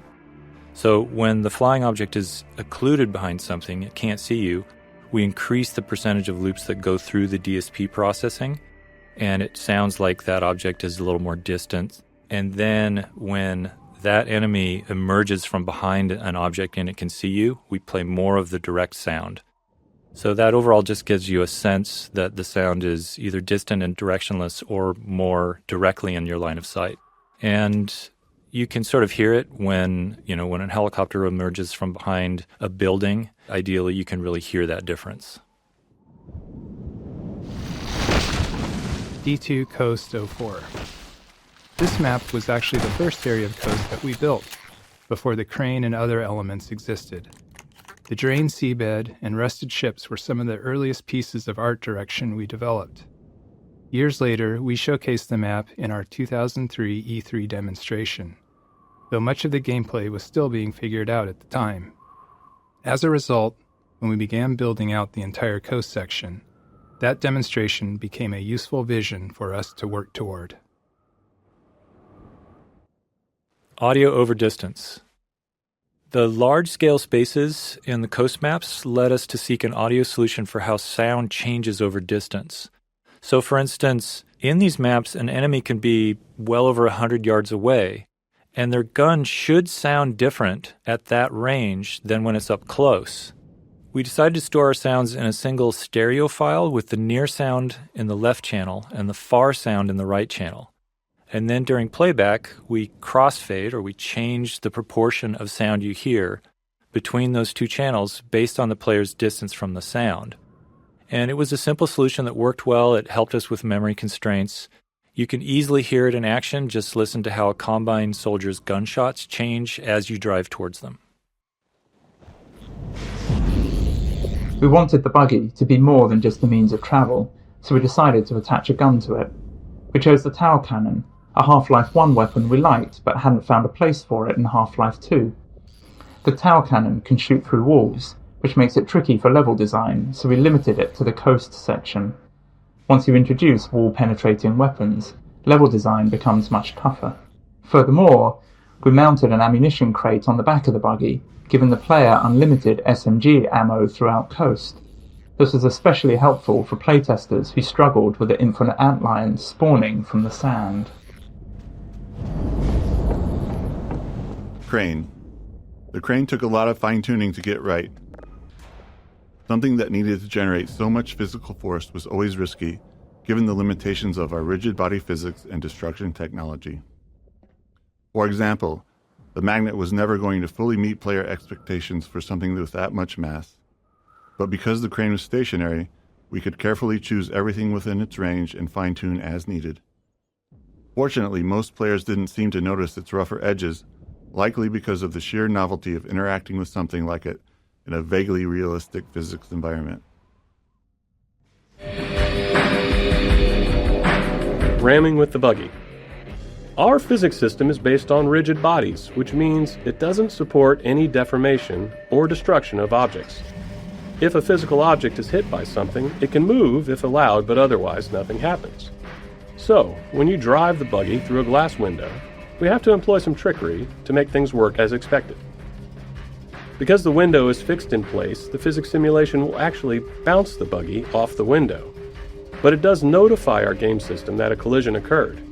The game system handles destruction, so it breaks the window into glass shards and tells the physics system to start simulating them. Crucially, the game system also tells the physics system to restore the buggy's state to where it was before the collision. This ensures that the next time physics is simulating, the buggy will drive freely through the now destroyed window. This process does produce a one-frame hitch in the buggy's physics, as it briefly stops and is teleported back to the instant before the impact. We're sorry if knowing this has made Half-Life 2 totally unplayable, but after watching playtests at the time, we decided we actually liked the momentary hitch. It added to the sense of impact. Opportunistic moments. Some memorable moments in the game come from the interactions of multiple game systems, but sometimes we realize these moments are likely to happen only rarely. When that's the case, we often wish more players would experience them. There's a tension here. The more we know players will encounter something, the more effort we can put into it. But if it feels too artificial, the moment can come across as forced, and players may not respond as positively. The gunship's cinematic death is an example where we nudge things a bit, trying to increase the chances of a memorable moment without being too obvious. The design of this area and the gunship's flight path make it likely that the player and the gunship are in the right spots when it dies. If they are, we trigger the gunship's crash into the cars. If not, it dies in the usual way. It's totally gamey, but playtesters didn't seem to mind when the moment played out well. Roller mines. Roller mines were created to fill the need for an enemy that could threaten players while driving the buggy. Since the player in the buggy was essentially a fully physically simulated entity, we thought it would be interesting to also have a physically simulated enemy. The manhack had already shown us how this approach could lead to an enemy with lots of interesting interactions with the world. So we built the roller mine, a ball whose movement is entirely driven by generating torque on itself, and iterated on its behavior until it was fun to drive against. Roller mines aren't particularly dangerous to the buggy, but if you let them stack up, they can become a problem, especially near a cliffside. We also made sure they worked well when the player's on foot, allowing level designers to get a few extra encounters out of them. Ambush. One of the general challenges of a Half-Life style FPS is that the player is constantly moving forward into spaces they don't know. This means that when they find themselves in combat, they're in unfamiliar areas with no knowledge of how to approach the fight. We use many different methods to help the player with this problem, and this ambush is one example. Upon arrival, the player fights a group of Combine among these houses. During the fight and the exploration afterward, the player has the chance to learn the arena layout. Then, when the player explores up into this attic, we spawn a second wave of Combine. In that second fight, the player now has the advantage of knowing the layout, allowing them to make more tactical decisions in defending against the ambushers. Crossbow. This is the player's first opportunity to get the crossbow in the game, and looking back, it's somewhat surprising we didn't gate it. It's entirely possible for the player to drive right past it. To make that less likely, we set up the roadblock and vantage point to encourage players to get out of the buggy, at which point they'd spot the crossbow and item crate. Playtesting showed that almost every player stopped and collected the weapon. But this is a case where the difference between playtesting and real play might matter. A playtester who's been playing since the start of Coast may not be as fatigued with exploration as someone who's been playing from the very beginning of the game. So, we placed another crossbow a few levels ahead, directly on the player's path in Nova Prospekt. Gas station. We had grand plans for this encounter. We envisioned building a gas station that the player would fight around, likely igniting the gas tanks and setting fire to everything. We imagined the player driving away from a raging fire, but budget and performance were harsh constraints in 2003, and the station had to keep getting smaller and simpler to fit into Coast's large levels. Our plans for a dynamic fire system didn't materialize, and building it no longer made sense. There's always a limit to how much work we can justify for a single encounter. In the end, the only remnants of our original vision are the explosive gas tanks. Area portals. One performance challenge we faced in Coast was handling wide open spaces that included buildings with highly detailed interiors, or at least they were detailed by 2003 standards. When the player was outside, we wanted to allocate as much of our budget as possible to rendering that space, without losing resources to the building interiors. But unless we were willing to board up every window and door, the player could still see inside. To solve this, we created a feature called area portals, placing one in every open window and door. An area portal precomputes a flat image of the building's interior, and during play, when the player is some distance away, the area portal displays this precomputed image over the window or door, allowing us to skip rendering the actual interior. As the player approaches, we smoothly crossfade between the area portal's image and the building's actual contents. With careful use, area portals helped us to meet our performance goals on Coast, along with the occasional door that closed itself behind you. Occlusion. In Half-Life 1 and much of Half-Life 2, the world consisted mainly of enclosed tunnels and corridors, which worked well with a binary space partition, or BSP tree. Essentially, this tech allowed us to quickly sort through the geometry and determine what might be visible in the player's view. But the open areas in Coast and other outdoor sections didn't suit that approach, so we needed some new tech. Area portals were one, allowing us to carve out the world into discrete chunks separated by portals. Doors and windows, that is, not aperture science ones. We also developed an additional occlusion system, which basically said that if the player can't see through, over, or around a large object, don't render what's on the other side. This might seem an obvious thing not to do, but it takes some work to make sure that calculating what's on the other side of the big thing isn't slower than just rendering everything. So to make that calculation fast, level designers placed large occlusion volumes inside major terrain shapes and big occluding objects like buildings, and during rendering, we could then test the bounds of entities against these volumes to avoid rendering anything the player couldn't see. Detail objects. Once we had outdoor sections running, it was clear they needed some form of high-frequency detail, so we added small foliage elements, like grass and shrubs, across the displacement terrain. But we knew we couldn't afford, which is to say we didn't have the time, to hand-place them all. So we built the detail object system, which generates small foliage elements automatically based on the displacement material. Each material specifies the type of foliage to place, along with a set of parameters. At map compile time, the system calculates random points on the surface and selects foliage to place there. Given performance constraints, there was still a fairly complex hand-authoring process for foliage texture sheets, allowing us to render all of them in a single pass.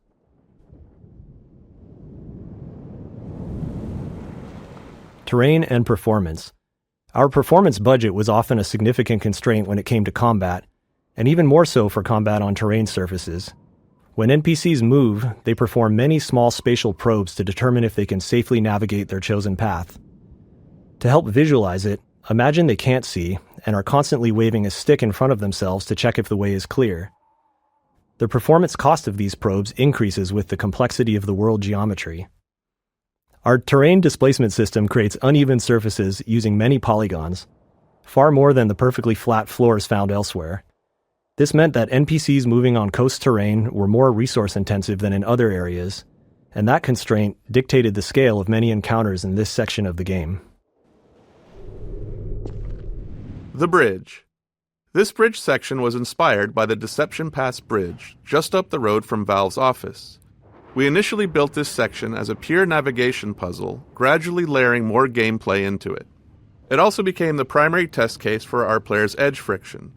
In our movement system, we subtly increase friction on the player's deceleration as they approach the edge of a surface. Players have never noticed it, likely because it aligns naturally with their goal of stopping at the edge to look down, matching human tendency to move more slowly and carefully near a drop. But it's a critical feature for this part of the game.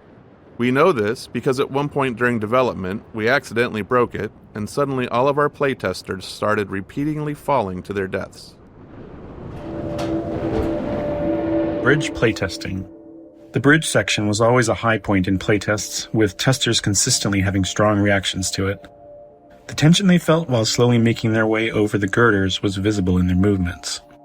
Over time, we layered more challenges into the traversal, and playtests only became more entertaining to watch. From the train rumbling across the bridge and shaking the player, to a surprise head crab in a shack that seemed like a safe haven midway through, we did feel a little guilty relishing the playtesters' visible stress, but we weren't total monsters. After players made it across the bridge, they'd breathe a sigh of relief, disable the Combine shield, and then realize they had to return across the underside.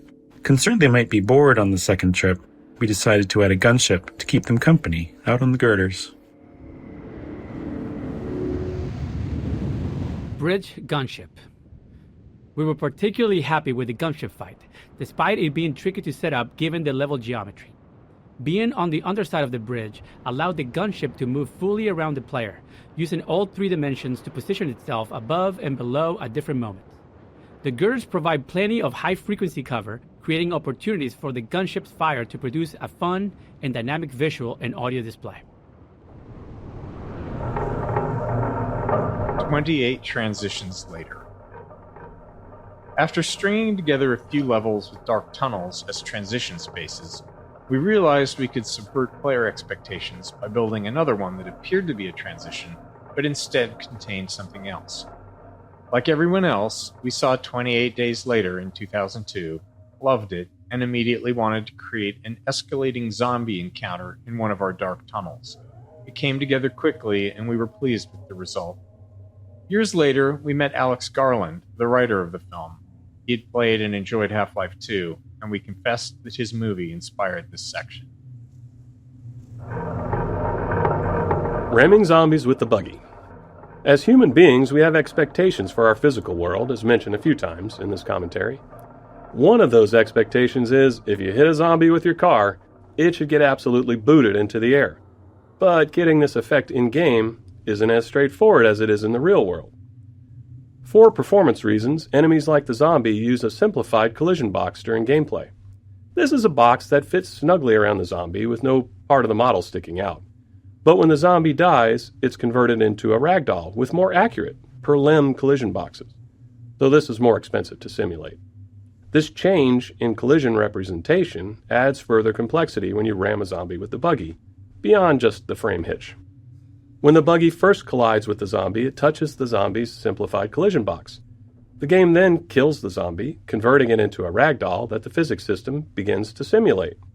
Now, with more accurate per-limb collision, the closest part of the zombie may be several inches away from the buggy.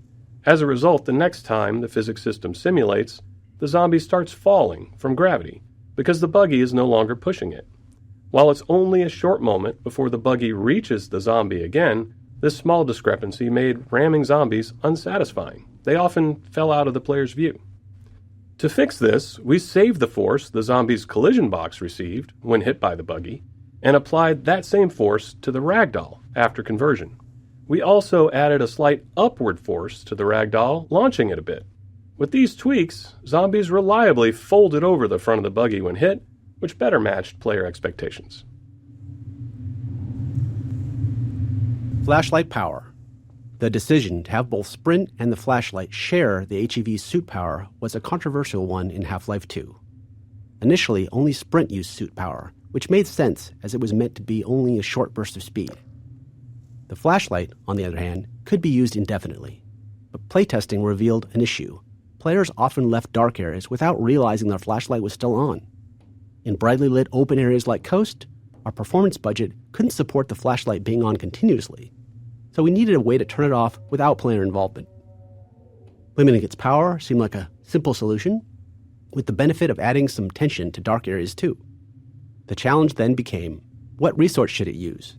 We already had suit power and didn't want to clutter the UI with a new resource just for the flashlight. We toyed with the idea of other player abilities using suit power, thinking it might be interesting to have players make trade-offs between them. This is a good example of game design often being about choosing between imperfect solutions. We didn't love the idea of Sprint and flashlight sharing a resource, but we also didn't want multiple resources cluttering the UI. In Episode 2, with no plans to add anything else that consumed suit power, we ultimately decided to give the flashlight its own separate resource. D2, Coast 9. Late in Coast development, we reached a point where our game code was far enough ahead of our level design that our gameplay programmers were looking for more code to write and new tasks that could help Half-Life 2 ship. This was largely due to the demands of Coast levels, which placed a heavy burden on our level designers with their sheer scale and extensive terrain usage. As a result, our gameplay programmers began designing smaller scale encounters. Later, when our level designers caught up, they created this level by stitching together 3 separate encounters from the programmers and performing all the necessary finishing work to prepare it for release. Battery finding. With the increased density of objects in Half-Life 2's gameplay spaces, we thought it would be interesting to have players search for a specific item, especially if there was some logic to where it might be found. This way, players could locate the item either through careful observation and deduction, or just by brute force searching the area. Since we already had models for cars and batteries, it was a natural step to create a small junkyard for players to explore. We also hid a couple of extra batteries in unexpected places for the players who chose the brute force method. As with other item-based puzzles, this one needed a failsafe in case players lost the batteries. You can try throwing all of them over the cliff if you want to see what happens. Buggy removal. Once we reached the point where we wanted the player to leave the buggy behind, we had to be very explicit about it.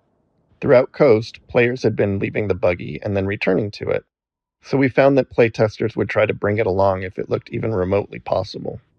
This small garage scene primarily exists to signal clearly that the player is done with driving and will be proceeding on foot. Performance constraints. For the final Coast arena, we envisioned a big finale where the player and a squad of citizens would hold out against waves of combined soldiers, culminating in a gunship battle. Unfortunately, the computational cost of having soldiers and friendly allies moving around on terrain meant that the battle kept being scaled back to fit within our performance budget. By the time we were down to featuring only a single squad of soldiers at any given time, we were already late in development. Too late to make large-scale changes to the arena to accommodate more enemies, we had to redesign the flow of the fight to keep the number of soldiers to a minimum. Dropship deployment. Deploying soldiers from the dropships was tricky, as it required NPCs to spawn inside another solid object. To get them into the open where they could start navigating normally, they immediately play an animation that has them leaping out of the container the moment they spawn. Once that was working, we encountered another issue. Savvy players would simply just wait outside the container and shoot the soldiers during their exit animation. To counter this, we added a turret to the container to defend the soldiers as they exit.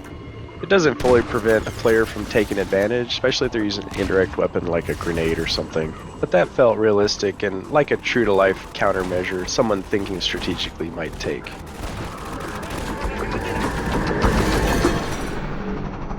Lighthouse gunship. The gunship scenario here took some work to play out the way we envisioned it. We wanted it to unfold as it would in a movie. In the filmic version, a gunship would fire through the windows as the protagonist ascended the lighthouse, anticipating their movements. To simulate that anticipation in the game, we set up a complex series of trigger volumes along the staircase. As they detect the player moving up, they instruct the gunship to choose a new flight path that matches the player's altitude. The triggers also enable bullseye targets in the windows nearest the player.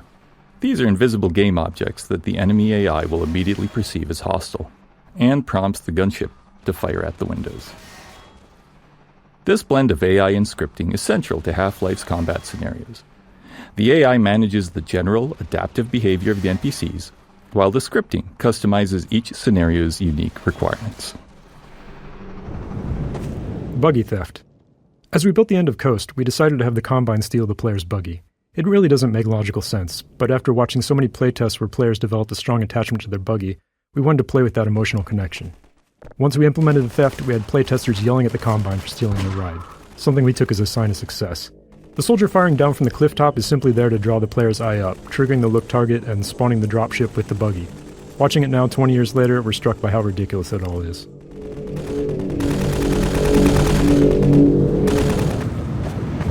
Finest mind of his generation. Here is another small interstitial scene that ended up working well. The only requirement for this moment was to teach the player to stay off the sand. With prior scenes, we were still focused on simply making them functional. But by the time we got to this one, we were becoming more comfortable and started enjoying the process of putting extra thought into these moments.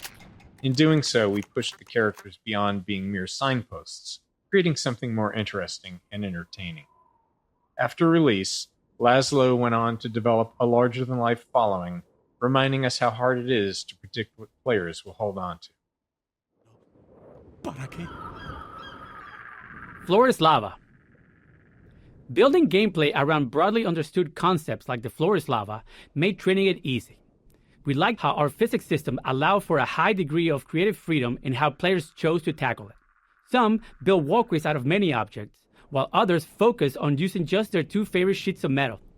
Some carefully followed the path up in the rocks, concerned about falling, while others moved directly towards the exit, perched on objects just above the sand. Playstyles varied. Some players considered it a failure if they summoned antlions, reloading immediately, while others enjoyed scrambling back up on the rocks to recover. We also liked that it functioned as a navigation puzzle, but could be turned into an arena if players preferred. Some just jumped onto the sand and fought their way to the end. Sand Trap Hunter. The explosive barrels are provided for players to use against antlions while standing safely within the thumper's protection. But we're also using this as a hint for the upcoming Antlion Guard encounter, where players often use similar tactics to win the fight. Optional player actions, like launching explosives with a gravity gun, can be forgotten if they aren't used regularly. With the wide range of offensive options we give players, there's no guarantee they've used this ability recently. So here, we're subtly suggesting they bring it back into their toolkit before they face the guard. Vortigaunt Extraction. This arena presented some tricky design problems for a couple reasons. First, the guard is a melee-only enemy, so we couldn't allow the player to reach areas where the guard couldn't follow. We did experiment with a few ranged attacks, but didn't like the results. Its goose-spitting attack, for instance, ended up looking ridiculous. The only non-melee attack that survived was its ability to bash physics objects at the player, but this required objects to be in range, which isn't always guaranteed. The second challenge was ensuring that no matter where the guard dies, the Vortigaunt can reach its corpse. This was essential as the game can't proceed if the Vortigaunt is unable to extract the bug bait. In rare cases, players could find themselves unable to kill the Antlion Guard in this arena. This would happen if they ran out of ammo, or had misused all of the available physics objects, leaving nothing to launch with the gravity gun. To address this, we added a citizen on the mounted turret above the gate as a failsafe, allowing a stuck player to rely on a citizen to kill the guard.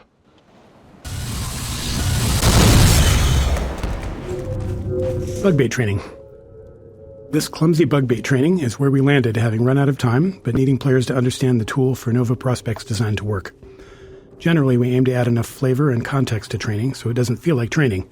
It feels like a natural part of discovering something new. Here, though, we didn't quite manage that. As obvious as it may seem, bug bait wasn't something players intuitively grasped. We're well into the game now, so players have plenty of experience dealing with enemies. Before we added any training, the first playtesters who collected bug bait entered the next level and instinctively shot the first antlion they saw, because that had been working up until then. Half-Life tends to encourage a shoot first, ask questions later approach. Similarly, when players reached Nova Prospekt, they didn't think to throw bug bait at the Combine soldiers and instead relied on their usual weapons. So, we needed this training not only to show how bug bait works, but also to demonstrate that antlions would be close to the player without attacking. Thumper Final Stage. We liked the final stage of Thumpers, where their purpose is inverted. Now, instead of serving as a tool for safety, they act as a blocker for the player's antlion army. However, we probably should have incorporated more thorough Thumper training before this point. While it was acceptable for players to only partially understand Thumpers in the earlier coast levels, the stakes are higher now because players are also trying out bug bait for the first time. Players who don't realize that this first Thumper prevents their antlions from moving forward may misunderstand how bug bait works. If they throw bug bait at soldiers in the first bunker and no antlions arrive, they might conclude that bug bait is unreliable, or doesn't work as expected, and switch back to using their weapons instead. Assault on Nova Prospekt. With an infinitely respawning antlion army on a coastline assaulting a fortified Combine base, it was hard not to try a Normandy-inspired level. Our initial prototype featured trenches leading up to Nova Prospekt, with lethal machine guns forcing the player and their antlions to stay within the trenches to survive. It was thrilling to have machine gun fire and leaping antlions constantly passing above the trenches. Unfortunately, we couldn't make it work within our performance budget, and ultimately had to set it aside in favor of a completely different layout.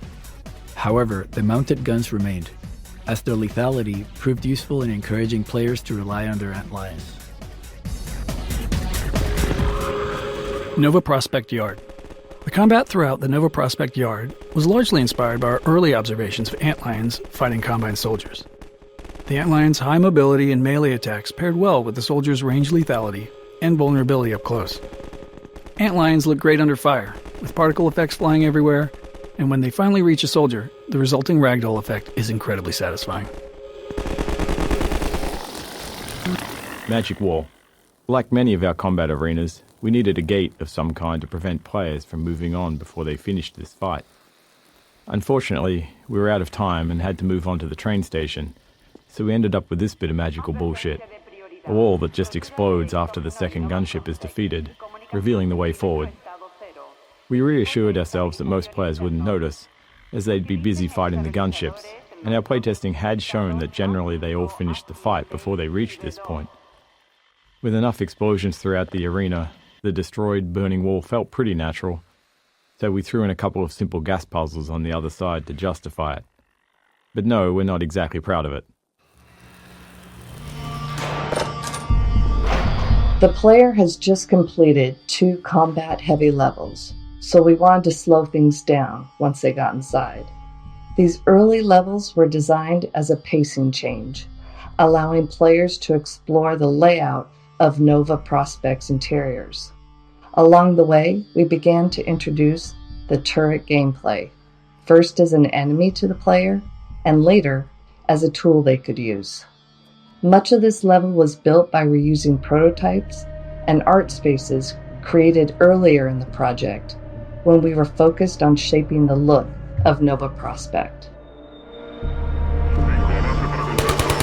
Turrets. Turrets were a useful design tool when the player had bug bait, as they could completely prevent antlions from approaching them head-on. This allowed us to create setups where the player couldn't just throw bug bait to proceed. They needed to circle around and clear the turrets so their antlions could follow. It didn't hurt that watching antlions get mowed down by turret fire was a great visual too. Nova Prospekt process.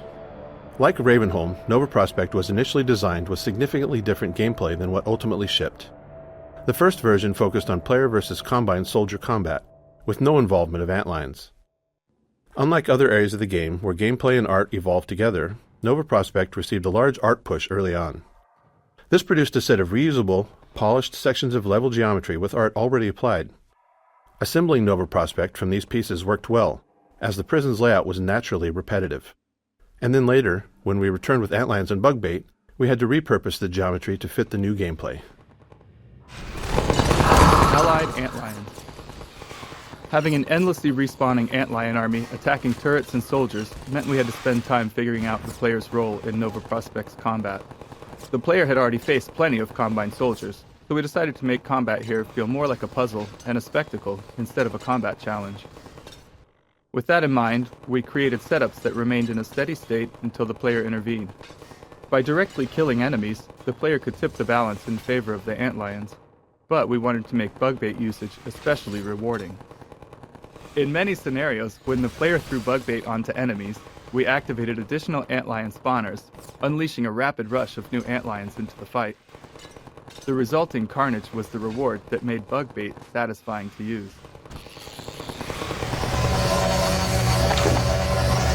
Ragdoll Vortigaunt. There's a lot of pain to see in this dead Vortigaunt, pain of our level designers. At the time, our development tools didn't allow us to directly pose a ragdoll, which is to say, when an NPC dies and it systemically ragdolls to the ground, we didn't have any control over what pose it ended up in. If we'd had some animator time, they could have given us a single frame animation in roughly the pose we wanted, but we were late and our small animation team was already overloaded. So a level designer positioned the Vortigaunt above the chair, told it to die as the level loaded, and waited to see what pose the ragdoll settled into. Then the designer moved the Vortigaunt slightly and tried again. We can't remember exactly how many attempts it took, but it was way more than you'd think. Laser mines. We really enjoyed bringing these laser trip mines into Nova Prospekt. They were a weapon from Half-Life 1 we hadn't managed to include in Half-Life 2, but at least they found a place as a puzzle element. We liked how they served as a kind of personal morality test when the player had an antlion army. Some players immediately threw bug bait past the trip mines, sending antlion bodies at the problem, while others had their little buddies back until they'd safely removed the trip mines with other tools. We didn't judge. E2 Prison 04. Throughout development, our artists created small vertical slices of environments, which we called art zoos. These zoos laid out how to use textures and props to create gameplay spaces that achieved our visual goals. However, when building the prison's gameplay track, the repetitive layout allowed us to use the art more directly. This map was initially built as the primary art zoo for Nova Prospekt, but after being used to test various gameplay prototypes, including those that eventually led to bug bait, it became part of the actual level architecture. E2 Prison 05 start. With the player able to move a large number of objects, we often ran into challenges, especially given the limitations of 2003's CPUs. One limitation was that our AI navigation system wasn't aware of dynamic physics objects, like these metal beds. While our NPC movement system could detect and avoid physics objects while moving, they were essentially invisible during navigation queries for strategic planning before movement. This was primarily due to performance limitations. We couldn't afford anything more complex. We also faced design challenges without clear solutions, like how a soldier should respond if a player completely blocked a corridor with large physics objects. To address this, we gave NPCs additional strength to push physics objects around. We then mitigated the issue through level design, widening corridors and ensuring enough empty space to handle props landing anywhere within them. This setup is a high-risk one. The combination of soldiers hiding behind beds and antlions charging for melee attacks creates a good chance of awkward interactions between the NPC movement system and the beds. Laundry. By the time the player reaches this level, known as Laundry, we're confident they're comfortable using bug bait to solve combat scenarios. So, we wanted to raise the stakes a bit by creating a scenario that encourages the player to get even more involved, combining bug bait with their full set of weapons. Side zombie. This poison zombie was always a highlight in playtests. Players so focused on combine soldiers, antlions, and turrets hadn't seen a poison zombie in quite some time, so its sudden appearance in the dark often created a moment of shock. Kitchen. It's a well-known custom among game developers that all video game kitchens must feature a gas explosion. One-way drops. Players never know what's ahead of them, but they're familiar with what's behind them, so it's common for them to retreat to familiar ground when they encounter an enemy. If we've built an arena where we want the player to engage, especially for an enemy with specific geometry requirements, like the antlion guard, we need a way to prevent that retreat. A common solution is to require the player to enter the arena through a one-way drop, something you've likely noticed a few times already.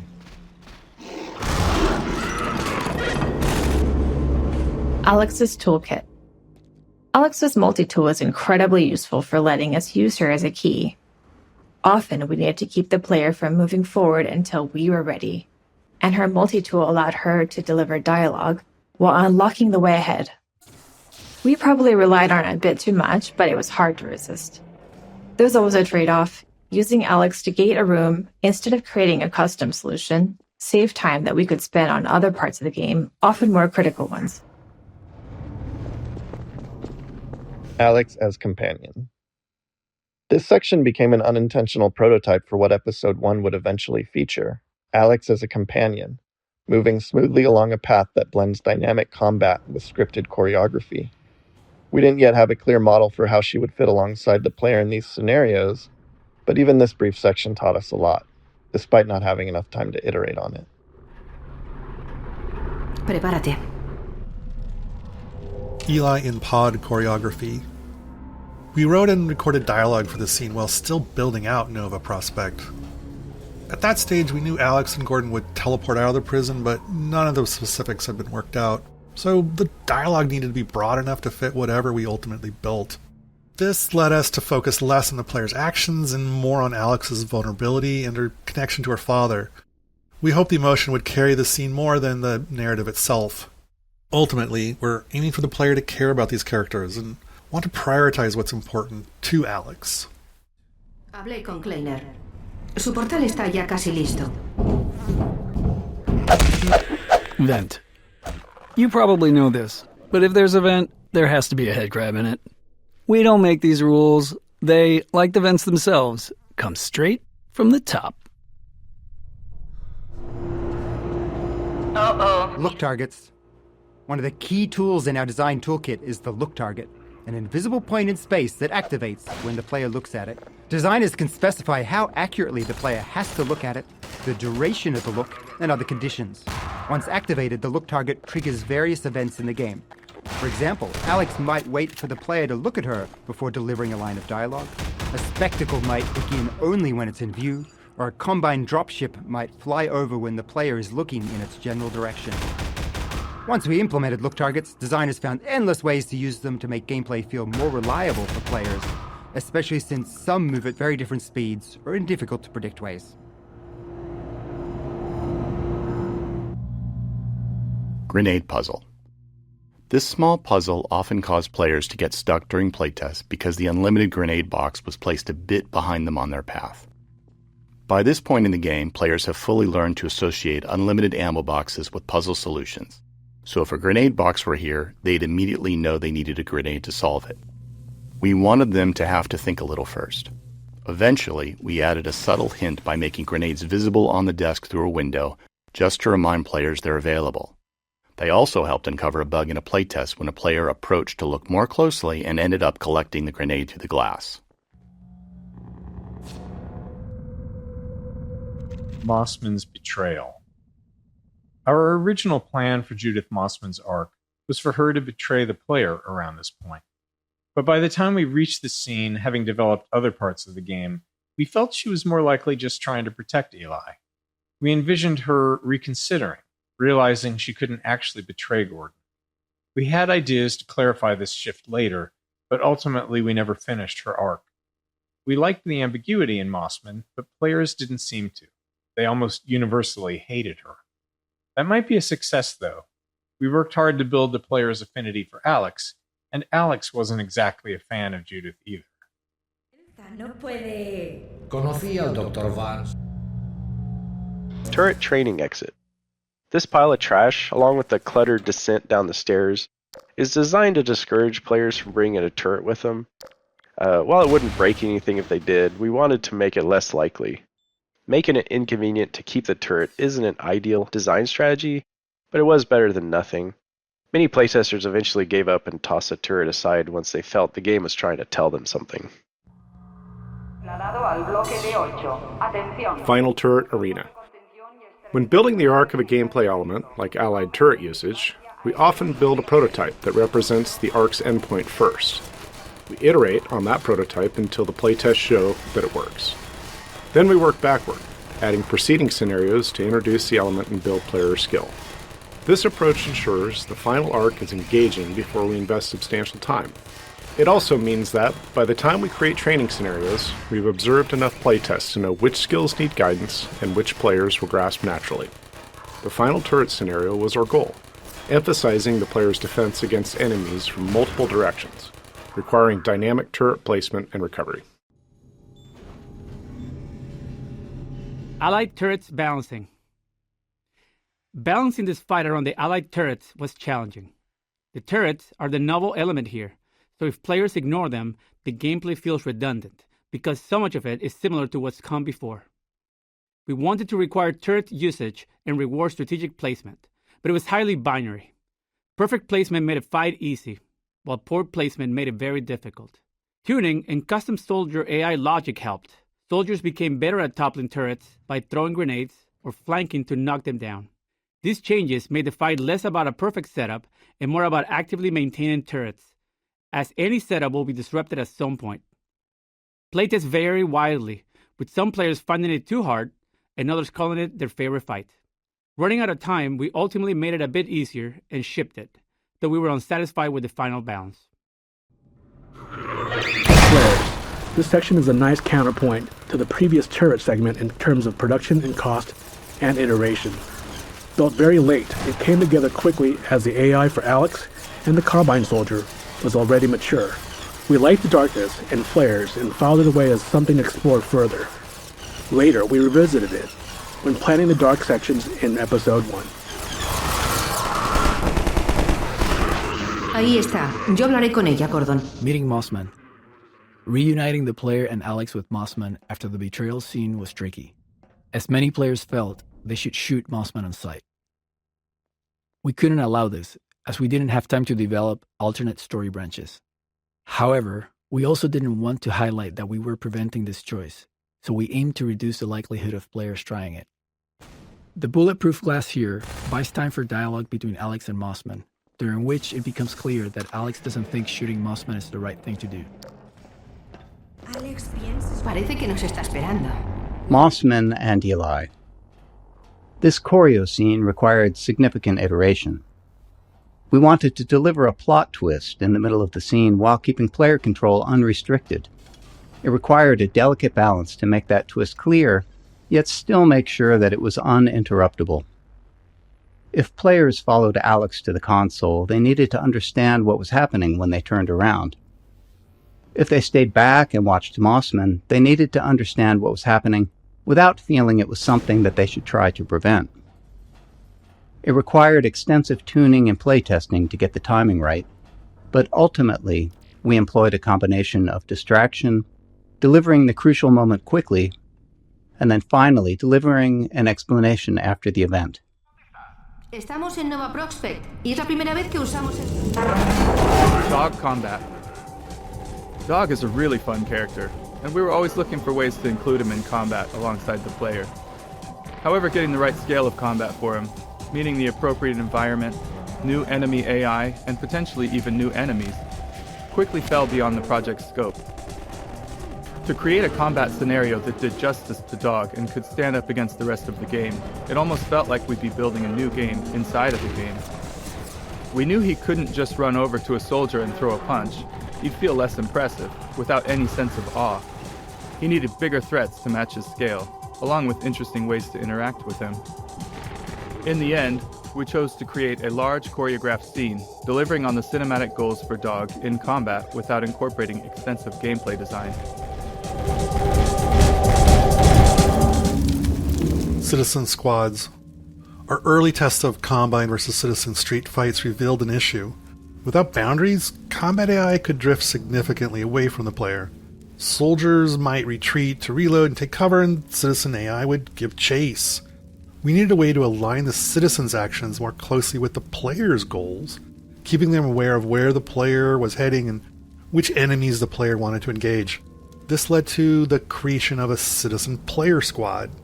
The citizen AI used the squad to move with the player, engaging the same enemies and providing a basic interface for the player commands.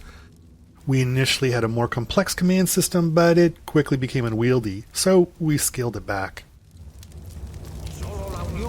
Once we'd established the citizen player squad and started building scenarios around it, we found it created other interesting opportunities. Playtesters began to care about specific squad members, so we added more to their design. Squad members would pick up better weapons if they found them, pass the player ammo when needed, and medics would heal the player as necessary. We also had to ensure the squad could keep up with the player, who often took unpredictable paths. Off-camera, the squad would cheat in various ways, regenerating health between fights, moving quickly to catch up, and even teleporting when necessary. This corrugated metal panel was deliberately placed over the hull to encourage players to switch to the gravity gun and remove the obstruction.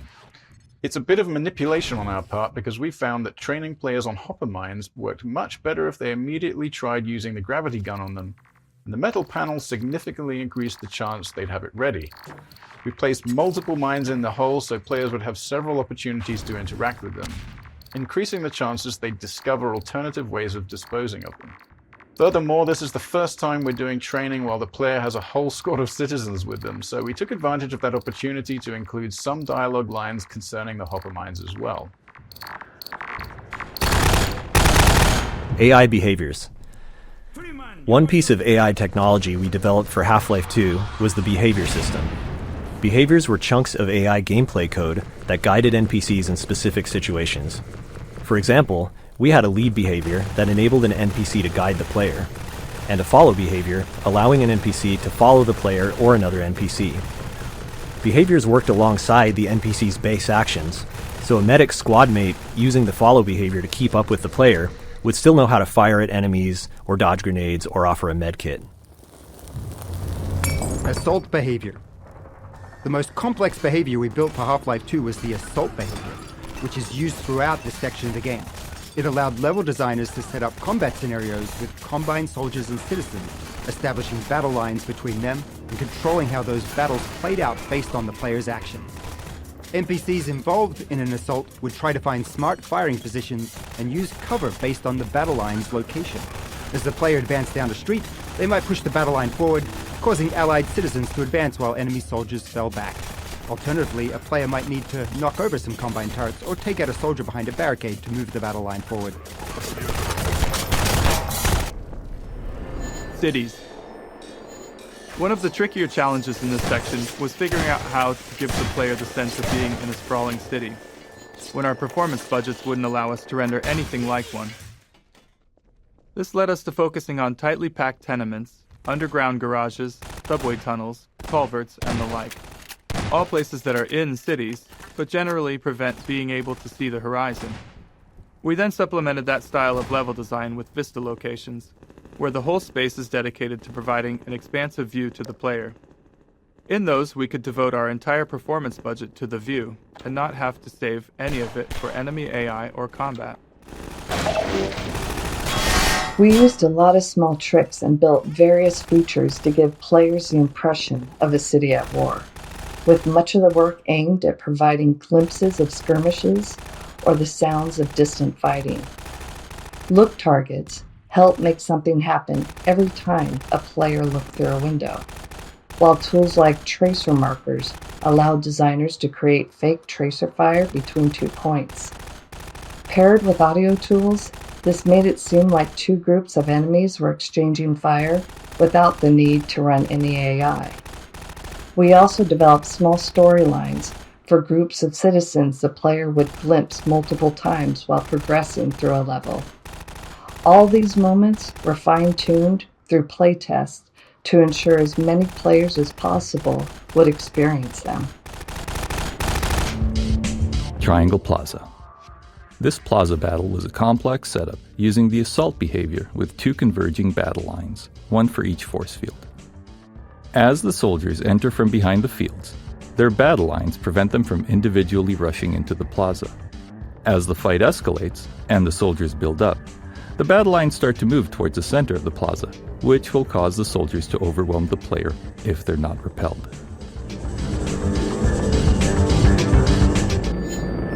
Manhack tunnels. When developing the AI behavior for an NPC, we found it useful for the AI programmer to have a test map in which to experiment. That map would often evolve into an environment specifically designed to showcase the NPC's unique capabilities. Later, when the AI was ready for use by level designers, the test map served as a valuable point of reference. Without it, designers could accidentally build scenarios that made an otherwise interesting AI less engaging. In some cases, we were able to incorporate these test maps directly into the game. This small section, for instance, started as the tunnels used to develop the Manhack's AI. Sniper streets. These sniper-filled streets are where we developed both the enemy and the core of the experience we hoped players would have. We knew we wanted the sniper to shoot things near the player, so we first focused on finding a variety of interesting targets for them to hit. We found it worked well if we used the player's view as a factor in selecting objects. The sniper's always-on laser sight meant that players had a constant indicator of the sniper's attention, so having it drift to a target that the player was looking at felt really responsive and provided great moments of tension. Sniper Streets 2. Bullets in Half-Life 2 don't actually follow a flight path. They arrive at their target instantly. But for the sniper, with its slow rate of fire and the player's close attention to every shot, we wanted to simulate bullet travel. This approach also worked better with laser sight, where the sight flicks off and the bullet lands shortly after, depending on the distance to the sniper. However, this change introduced a new issue. We didn't want players to just sprint down the streets to evade shots, so the sniper had to lead a moving target, predicting where the bullet should hit. Predicting the player's future position was tricky, as players can change direction much faster than would be possible in the real world. So we added extra checks to catch behaviors like players quickly tapping left and right as they ran.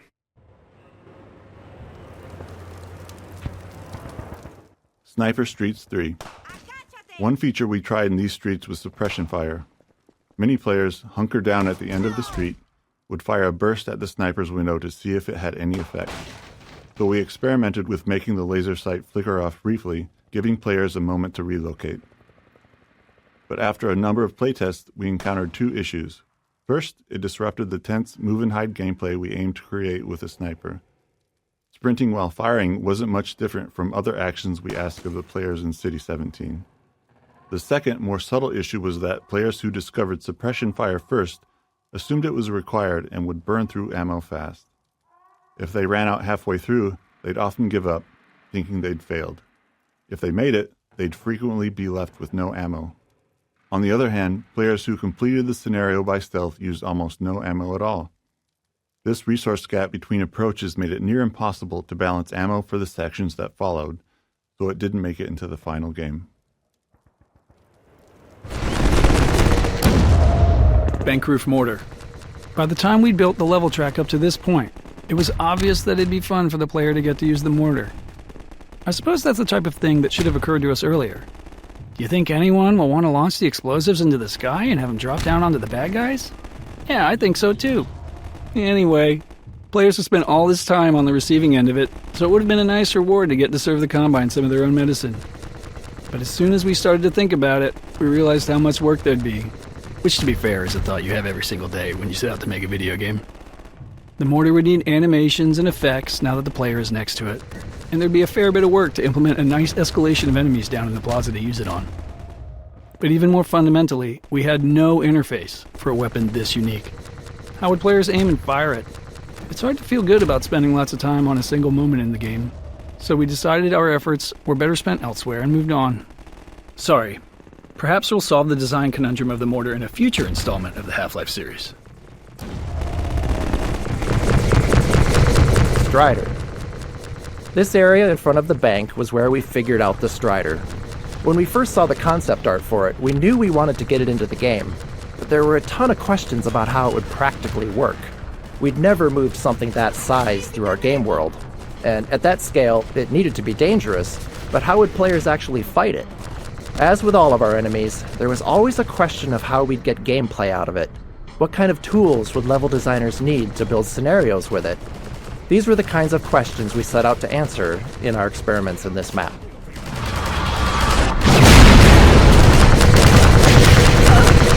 Perf Arena. This arena came with a major challenge: performance. Its size and the combined Strider and Citizen AI pushed our limits here. When we ported Half-Life 2 to the Xbox, this arena couldn't ship without some design adjustments. Preserving the original intent and delivering the same player experience with fewer tools and space was a tricky balance. Strider 4. While this map was the production map built for the Strider, we still had an original development map for testing its AI. We've always found a lot of value in having a solid test map for an AI, as it allows us to quickly try out new gameplay ideas and tune them easily. If there are bugs or design issues, we can isolate and iterate on them faster. Once the AI features are working well, we transplant them into the production maps for level designers to work with. The Strider's test map included rough outlines of ruined buildings with infinite citizen spawners at various locations and heights to provide a constant stream of targets. This setup allowed us to refine the Strider's AI and stance changes to make it interesting and engaging, even to just sit back and watch it in action.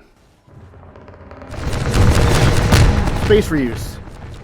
Returning to this space brought multiple advantages. First, the obvious one. Production costs for new areas are always high, so if we could add more gameplay to an existing area, it's a win. But for a hard fight like this one, where the player faces multiple Striders, reuse has extra benefits. Since players have been through it before, they already have a sense of the arena layout. This time they're moving back to front, but the path largely follows their original route. This familiarity is useful when players need to move forward to grab resources for the fight. City 17's war-torn state also gave us the flexibility to adjust cover and add smaller obstacles along the path, keeping the environment dynamic and surprising. Citadel Steep Landing. The Citadel was built very late in development, and initially we had no clear vision for its gameplay. This isn't uncommon. While game design usually drives our process, big creative choices we make early on, such as the existence of the Combine Citadel, need specific design work done to fit into the final product. After the previous chapter's climactic battle, we thought a different tone for the finale here in the Citadel would feel more rewarding. Even if we wanted to raise the stakes, creating new mechanics and NPCs was too risky this late. Our first plan was to make it a passive narrative spectacle, a train ride through the heart of the Combine war machine, ending in Breen's office. But after we developed that plan, we spent a few days prototyping super gravity gun mechanics. thinking that at the game's end, we could fulfill players' wishes by making them all-powerful without disrupting the game design's overall balance. The results were immediately promising, leading to a quick redesign to incorporate the supergravity gun. Rather than traditional endgame challenges, we wanted the player to feel godlike, grabbing enemies at will, ripping consoles off walls. In the end, the Citadel blends these two concepts, alternating between spectacle and unleashed power. Citadel entrance. We built the route into the Citadel backwards. The interior geometry was created as an art prototype to perfect the look. We knew you were coming from the sewer pipe in our Street War map and had to create a section of slides and jumps into the Citadel entrance to connect them.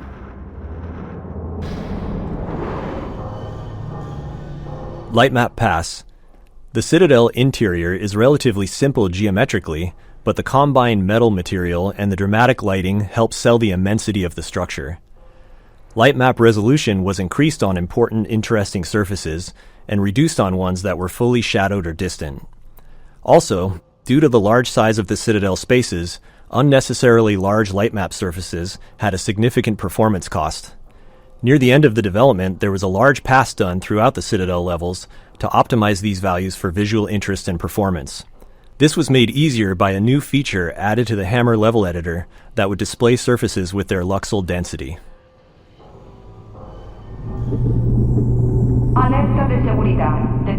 Weapon strip. Once we introduced the supergravity gun, we really didn't want players returning to their conventional weapons, so we did the only rational thing. We disintegrated them. It helps to have an inscrutable supernatural enemy like the Combine as the antagonist of your game, because it stands to reason that they could simply just have a disintegrator. Why not? And if, for some reason, we had needed you to have your loadout back in the middle of the level, wouldn't you know it, they also have a reintegrator.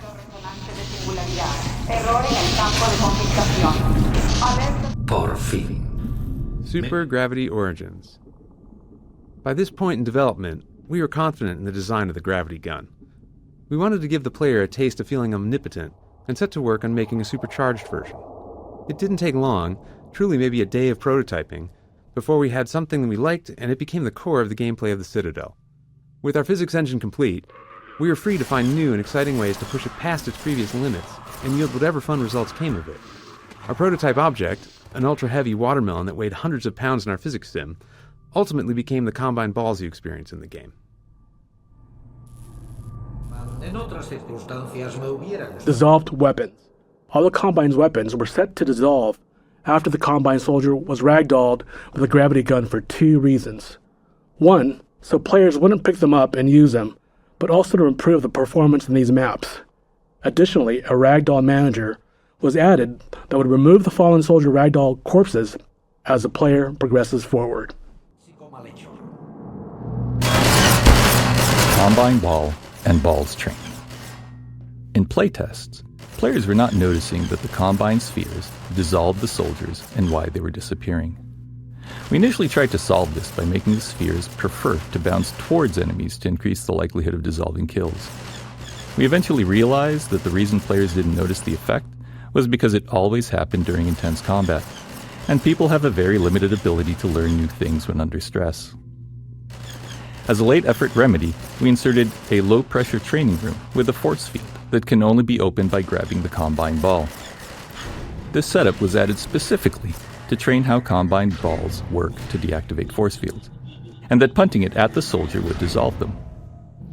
Even then, in the playtests, it was only moderately successful. Despite our efforts, some of the players still struggled to perceive the dissolving effects of the projectiles. We ran out of time and decided that since players were still telling us they were feeling powerful, it was okay if not all of them perceived why they were succeeding. Combine energy. What started life as a watermelon in prototype form ended up turning into an energy ball after the sounds made for its impact and explosion sounded less like produce and more like what we have here in the game. Once we started iterating on levels that weren't watermelon-based, we realized we could use the energy ball not just as a fun way to kill soldiers, but also as a puzzle element for powering up and down various equipment. At a significantly later point in development, we were not liking the AR-2 altfire we had at the time, and since the team liked the Combine ball, we ended up incorporating it right into the AR2 Altfire. We always look back and are surprised at how the things we are working on independently of one another in the game come together late to solve problems. En parte la culpa la tienen sus mentores. Green monologue. Creative work is never done in a vacuum, as we're all inspired by other things. Green's monologue that appears on the Citadel monitors here got some inspiration from an earlier game we all loved, Thief 2, in which the antagonist taunts the player while they're sneaking around. The execution is quite different, but the core inspiration is there. The real heavy lifting, however, what really sells this moment, comes from the performance by the late Robert Culp. His delivery was pitch perfect. He interpreted each of Breen's lines with a subtlety and flair that transformed the character on the page into something truly special. A voice session with Robert Culp was as easy as they come. He'd have the script, and the engineer would hit record, and that was about it. The lesson reinforced here is to work with people whose talent exceeds yours, people you're certain to learn from. Don't go in with a fixed idea of how the line should be delivered or how a certain moment should play out, but instead collaborate with talented people and go into it trusting they'll make it even better. Elevator fight. Even though we wanted the player to feel all-powerful, we couldn't resist the temptation of adding a tough fight at the elevator shaft. The battle waiting for the arrival of the elevator here ended up being somewhat more difficult than originally envisioned for this part of the game. It became easier during playtesting, but there really wasn't enough playtesting time to balance it to the level it should have been. Though the player was never in that much danger, it is the number of soldiers that appear that makes it feel like more of a climactic battle than it is.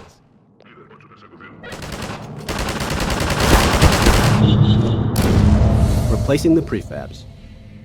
The Combine energy balls are a relatively simple setup, with a force field holding the perpetually bouncing objects. However, during playtesting, there were repeated bugs with the energy balls bouncing around, going rogue, and escaping the force field we set up to contain them. Due to the limits of our prefab tech at the time, this required them to be manually rebuilt multiple times at every one of their locations in all of the Citadel levels that included them.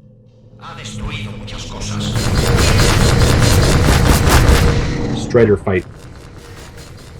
One of the original Citadel prototypes included being able to grab the Strider with a super gravity gun. And for a long time, the fight with the Strider was about getting close enough to grab him with the gun. Toward the end of development, we decided that grabbing the Strider made him feel too weak, especially after all the combat against them during Street War. So we replaced the encounter with one where you kill him with Combine balls. Model pieces were added so the Strider could be jibbed and blown apart instead of dragging its body around. This is the only time in the game when a Strider has this effect. Getting in the pod. The pod ascension sequence that starts here necessitated taking full control of the scene and the player view. This is contrary to our usual desire to have the player retain as much control as possible.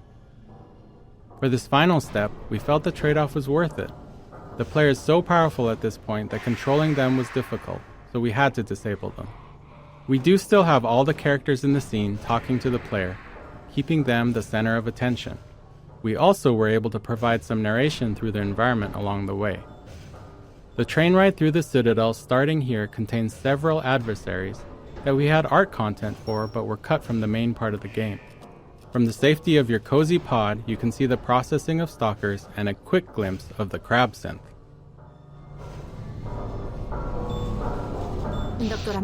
Final scene. Locking the player in a pod for the final confrontation in Breen's office was a bit of a compromise, but it allowed for a focus on the characters that we really couldn't provide elsewhere. All of the characters' arcs reach their conclusions in this scene, and constraining the player to this point of view creates the opportunity for a real emotional payoff, a climactic scene powered by the combination of dialogue, voice performances, and animations. The scene was a challenge to pull off from a production standpoint, setting up the right blocking and motion, getting effective timing and emotional synergy and connection from all of the individual animations and vocal performances that were recorded separately. It took a lot of tuning before it reached some dramatic synergy and really felt like all of the characters were actually connecting.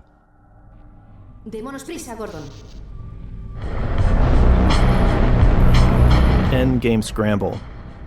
There was originally a significantly larger choreography scene slated for the end of the game. However, the choreo team was very busy with the huge amount of storytelling work remaining throughout the game. To take some of the work off their plate, the Citadel Gameplay Cabal was asked to instead create a gameplay challenge to wrap up the game. It could be a puzzle, combat, anything. The resulting Breen boss battle leveraged existing super gravity gun game mechanics and a small amount of custom choreography to create a finished product in a very short amount of time. Sin embargo, usted será destruido de todas las formas. Combine portal effects. A key part of our development process is the way that any team member can contribute their skills to any part of the game. Once the final battle gameplay was solid, artists and visual effects programmers helped elevate the presentation of the portal to the Combine homeworld and the stop time effect at the very end of the game. A refractive shader similar to what we use for water was used for the Combine portal effect.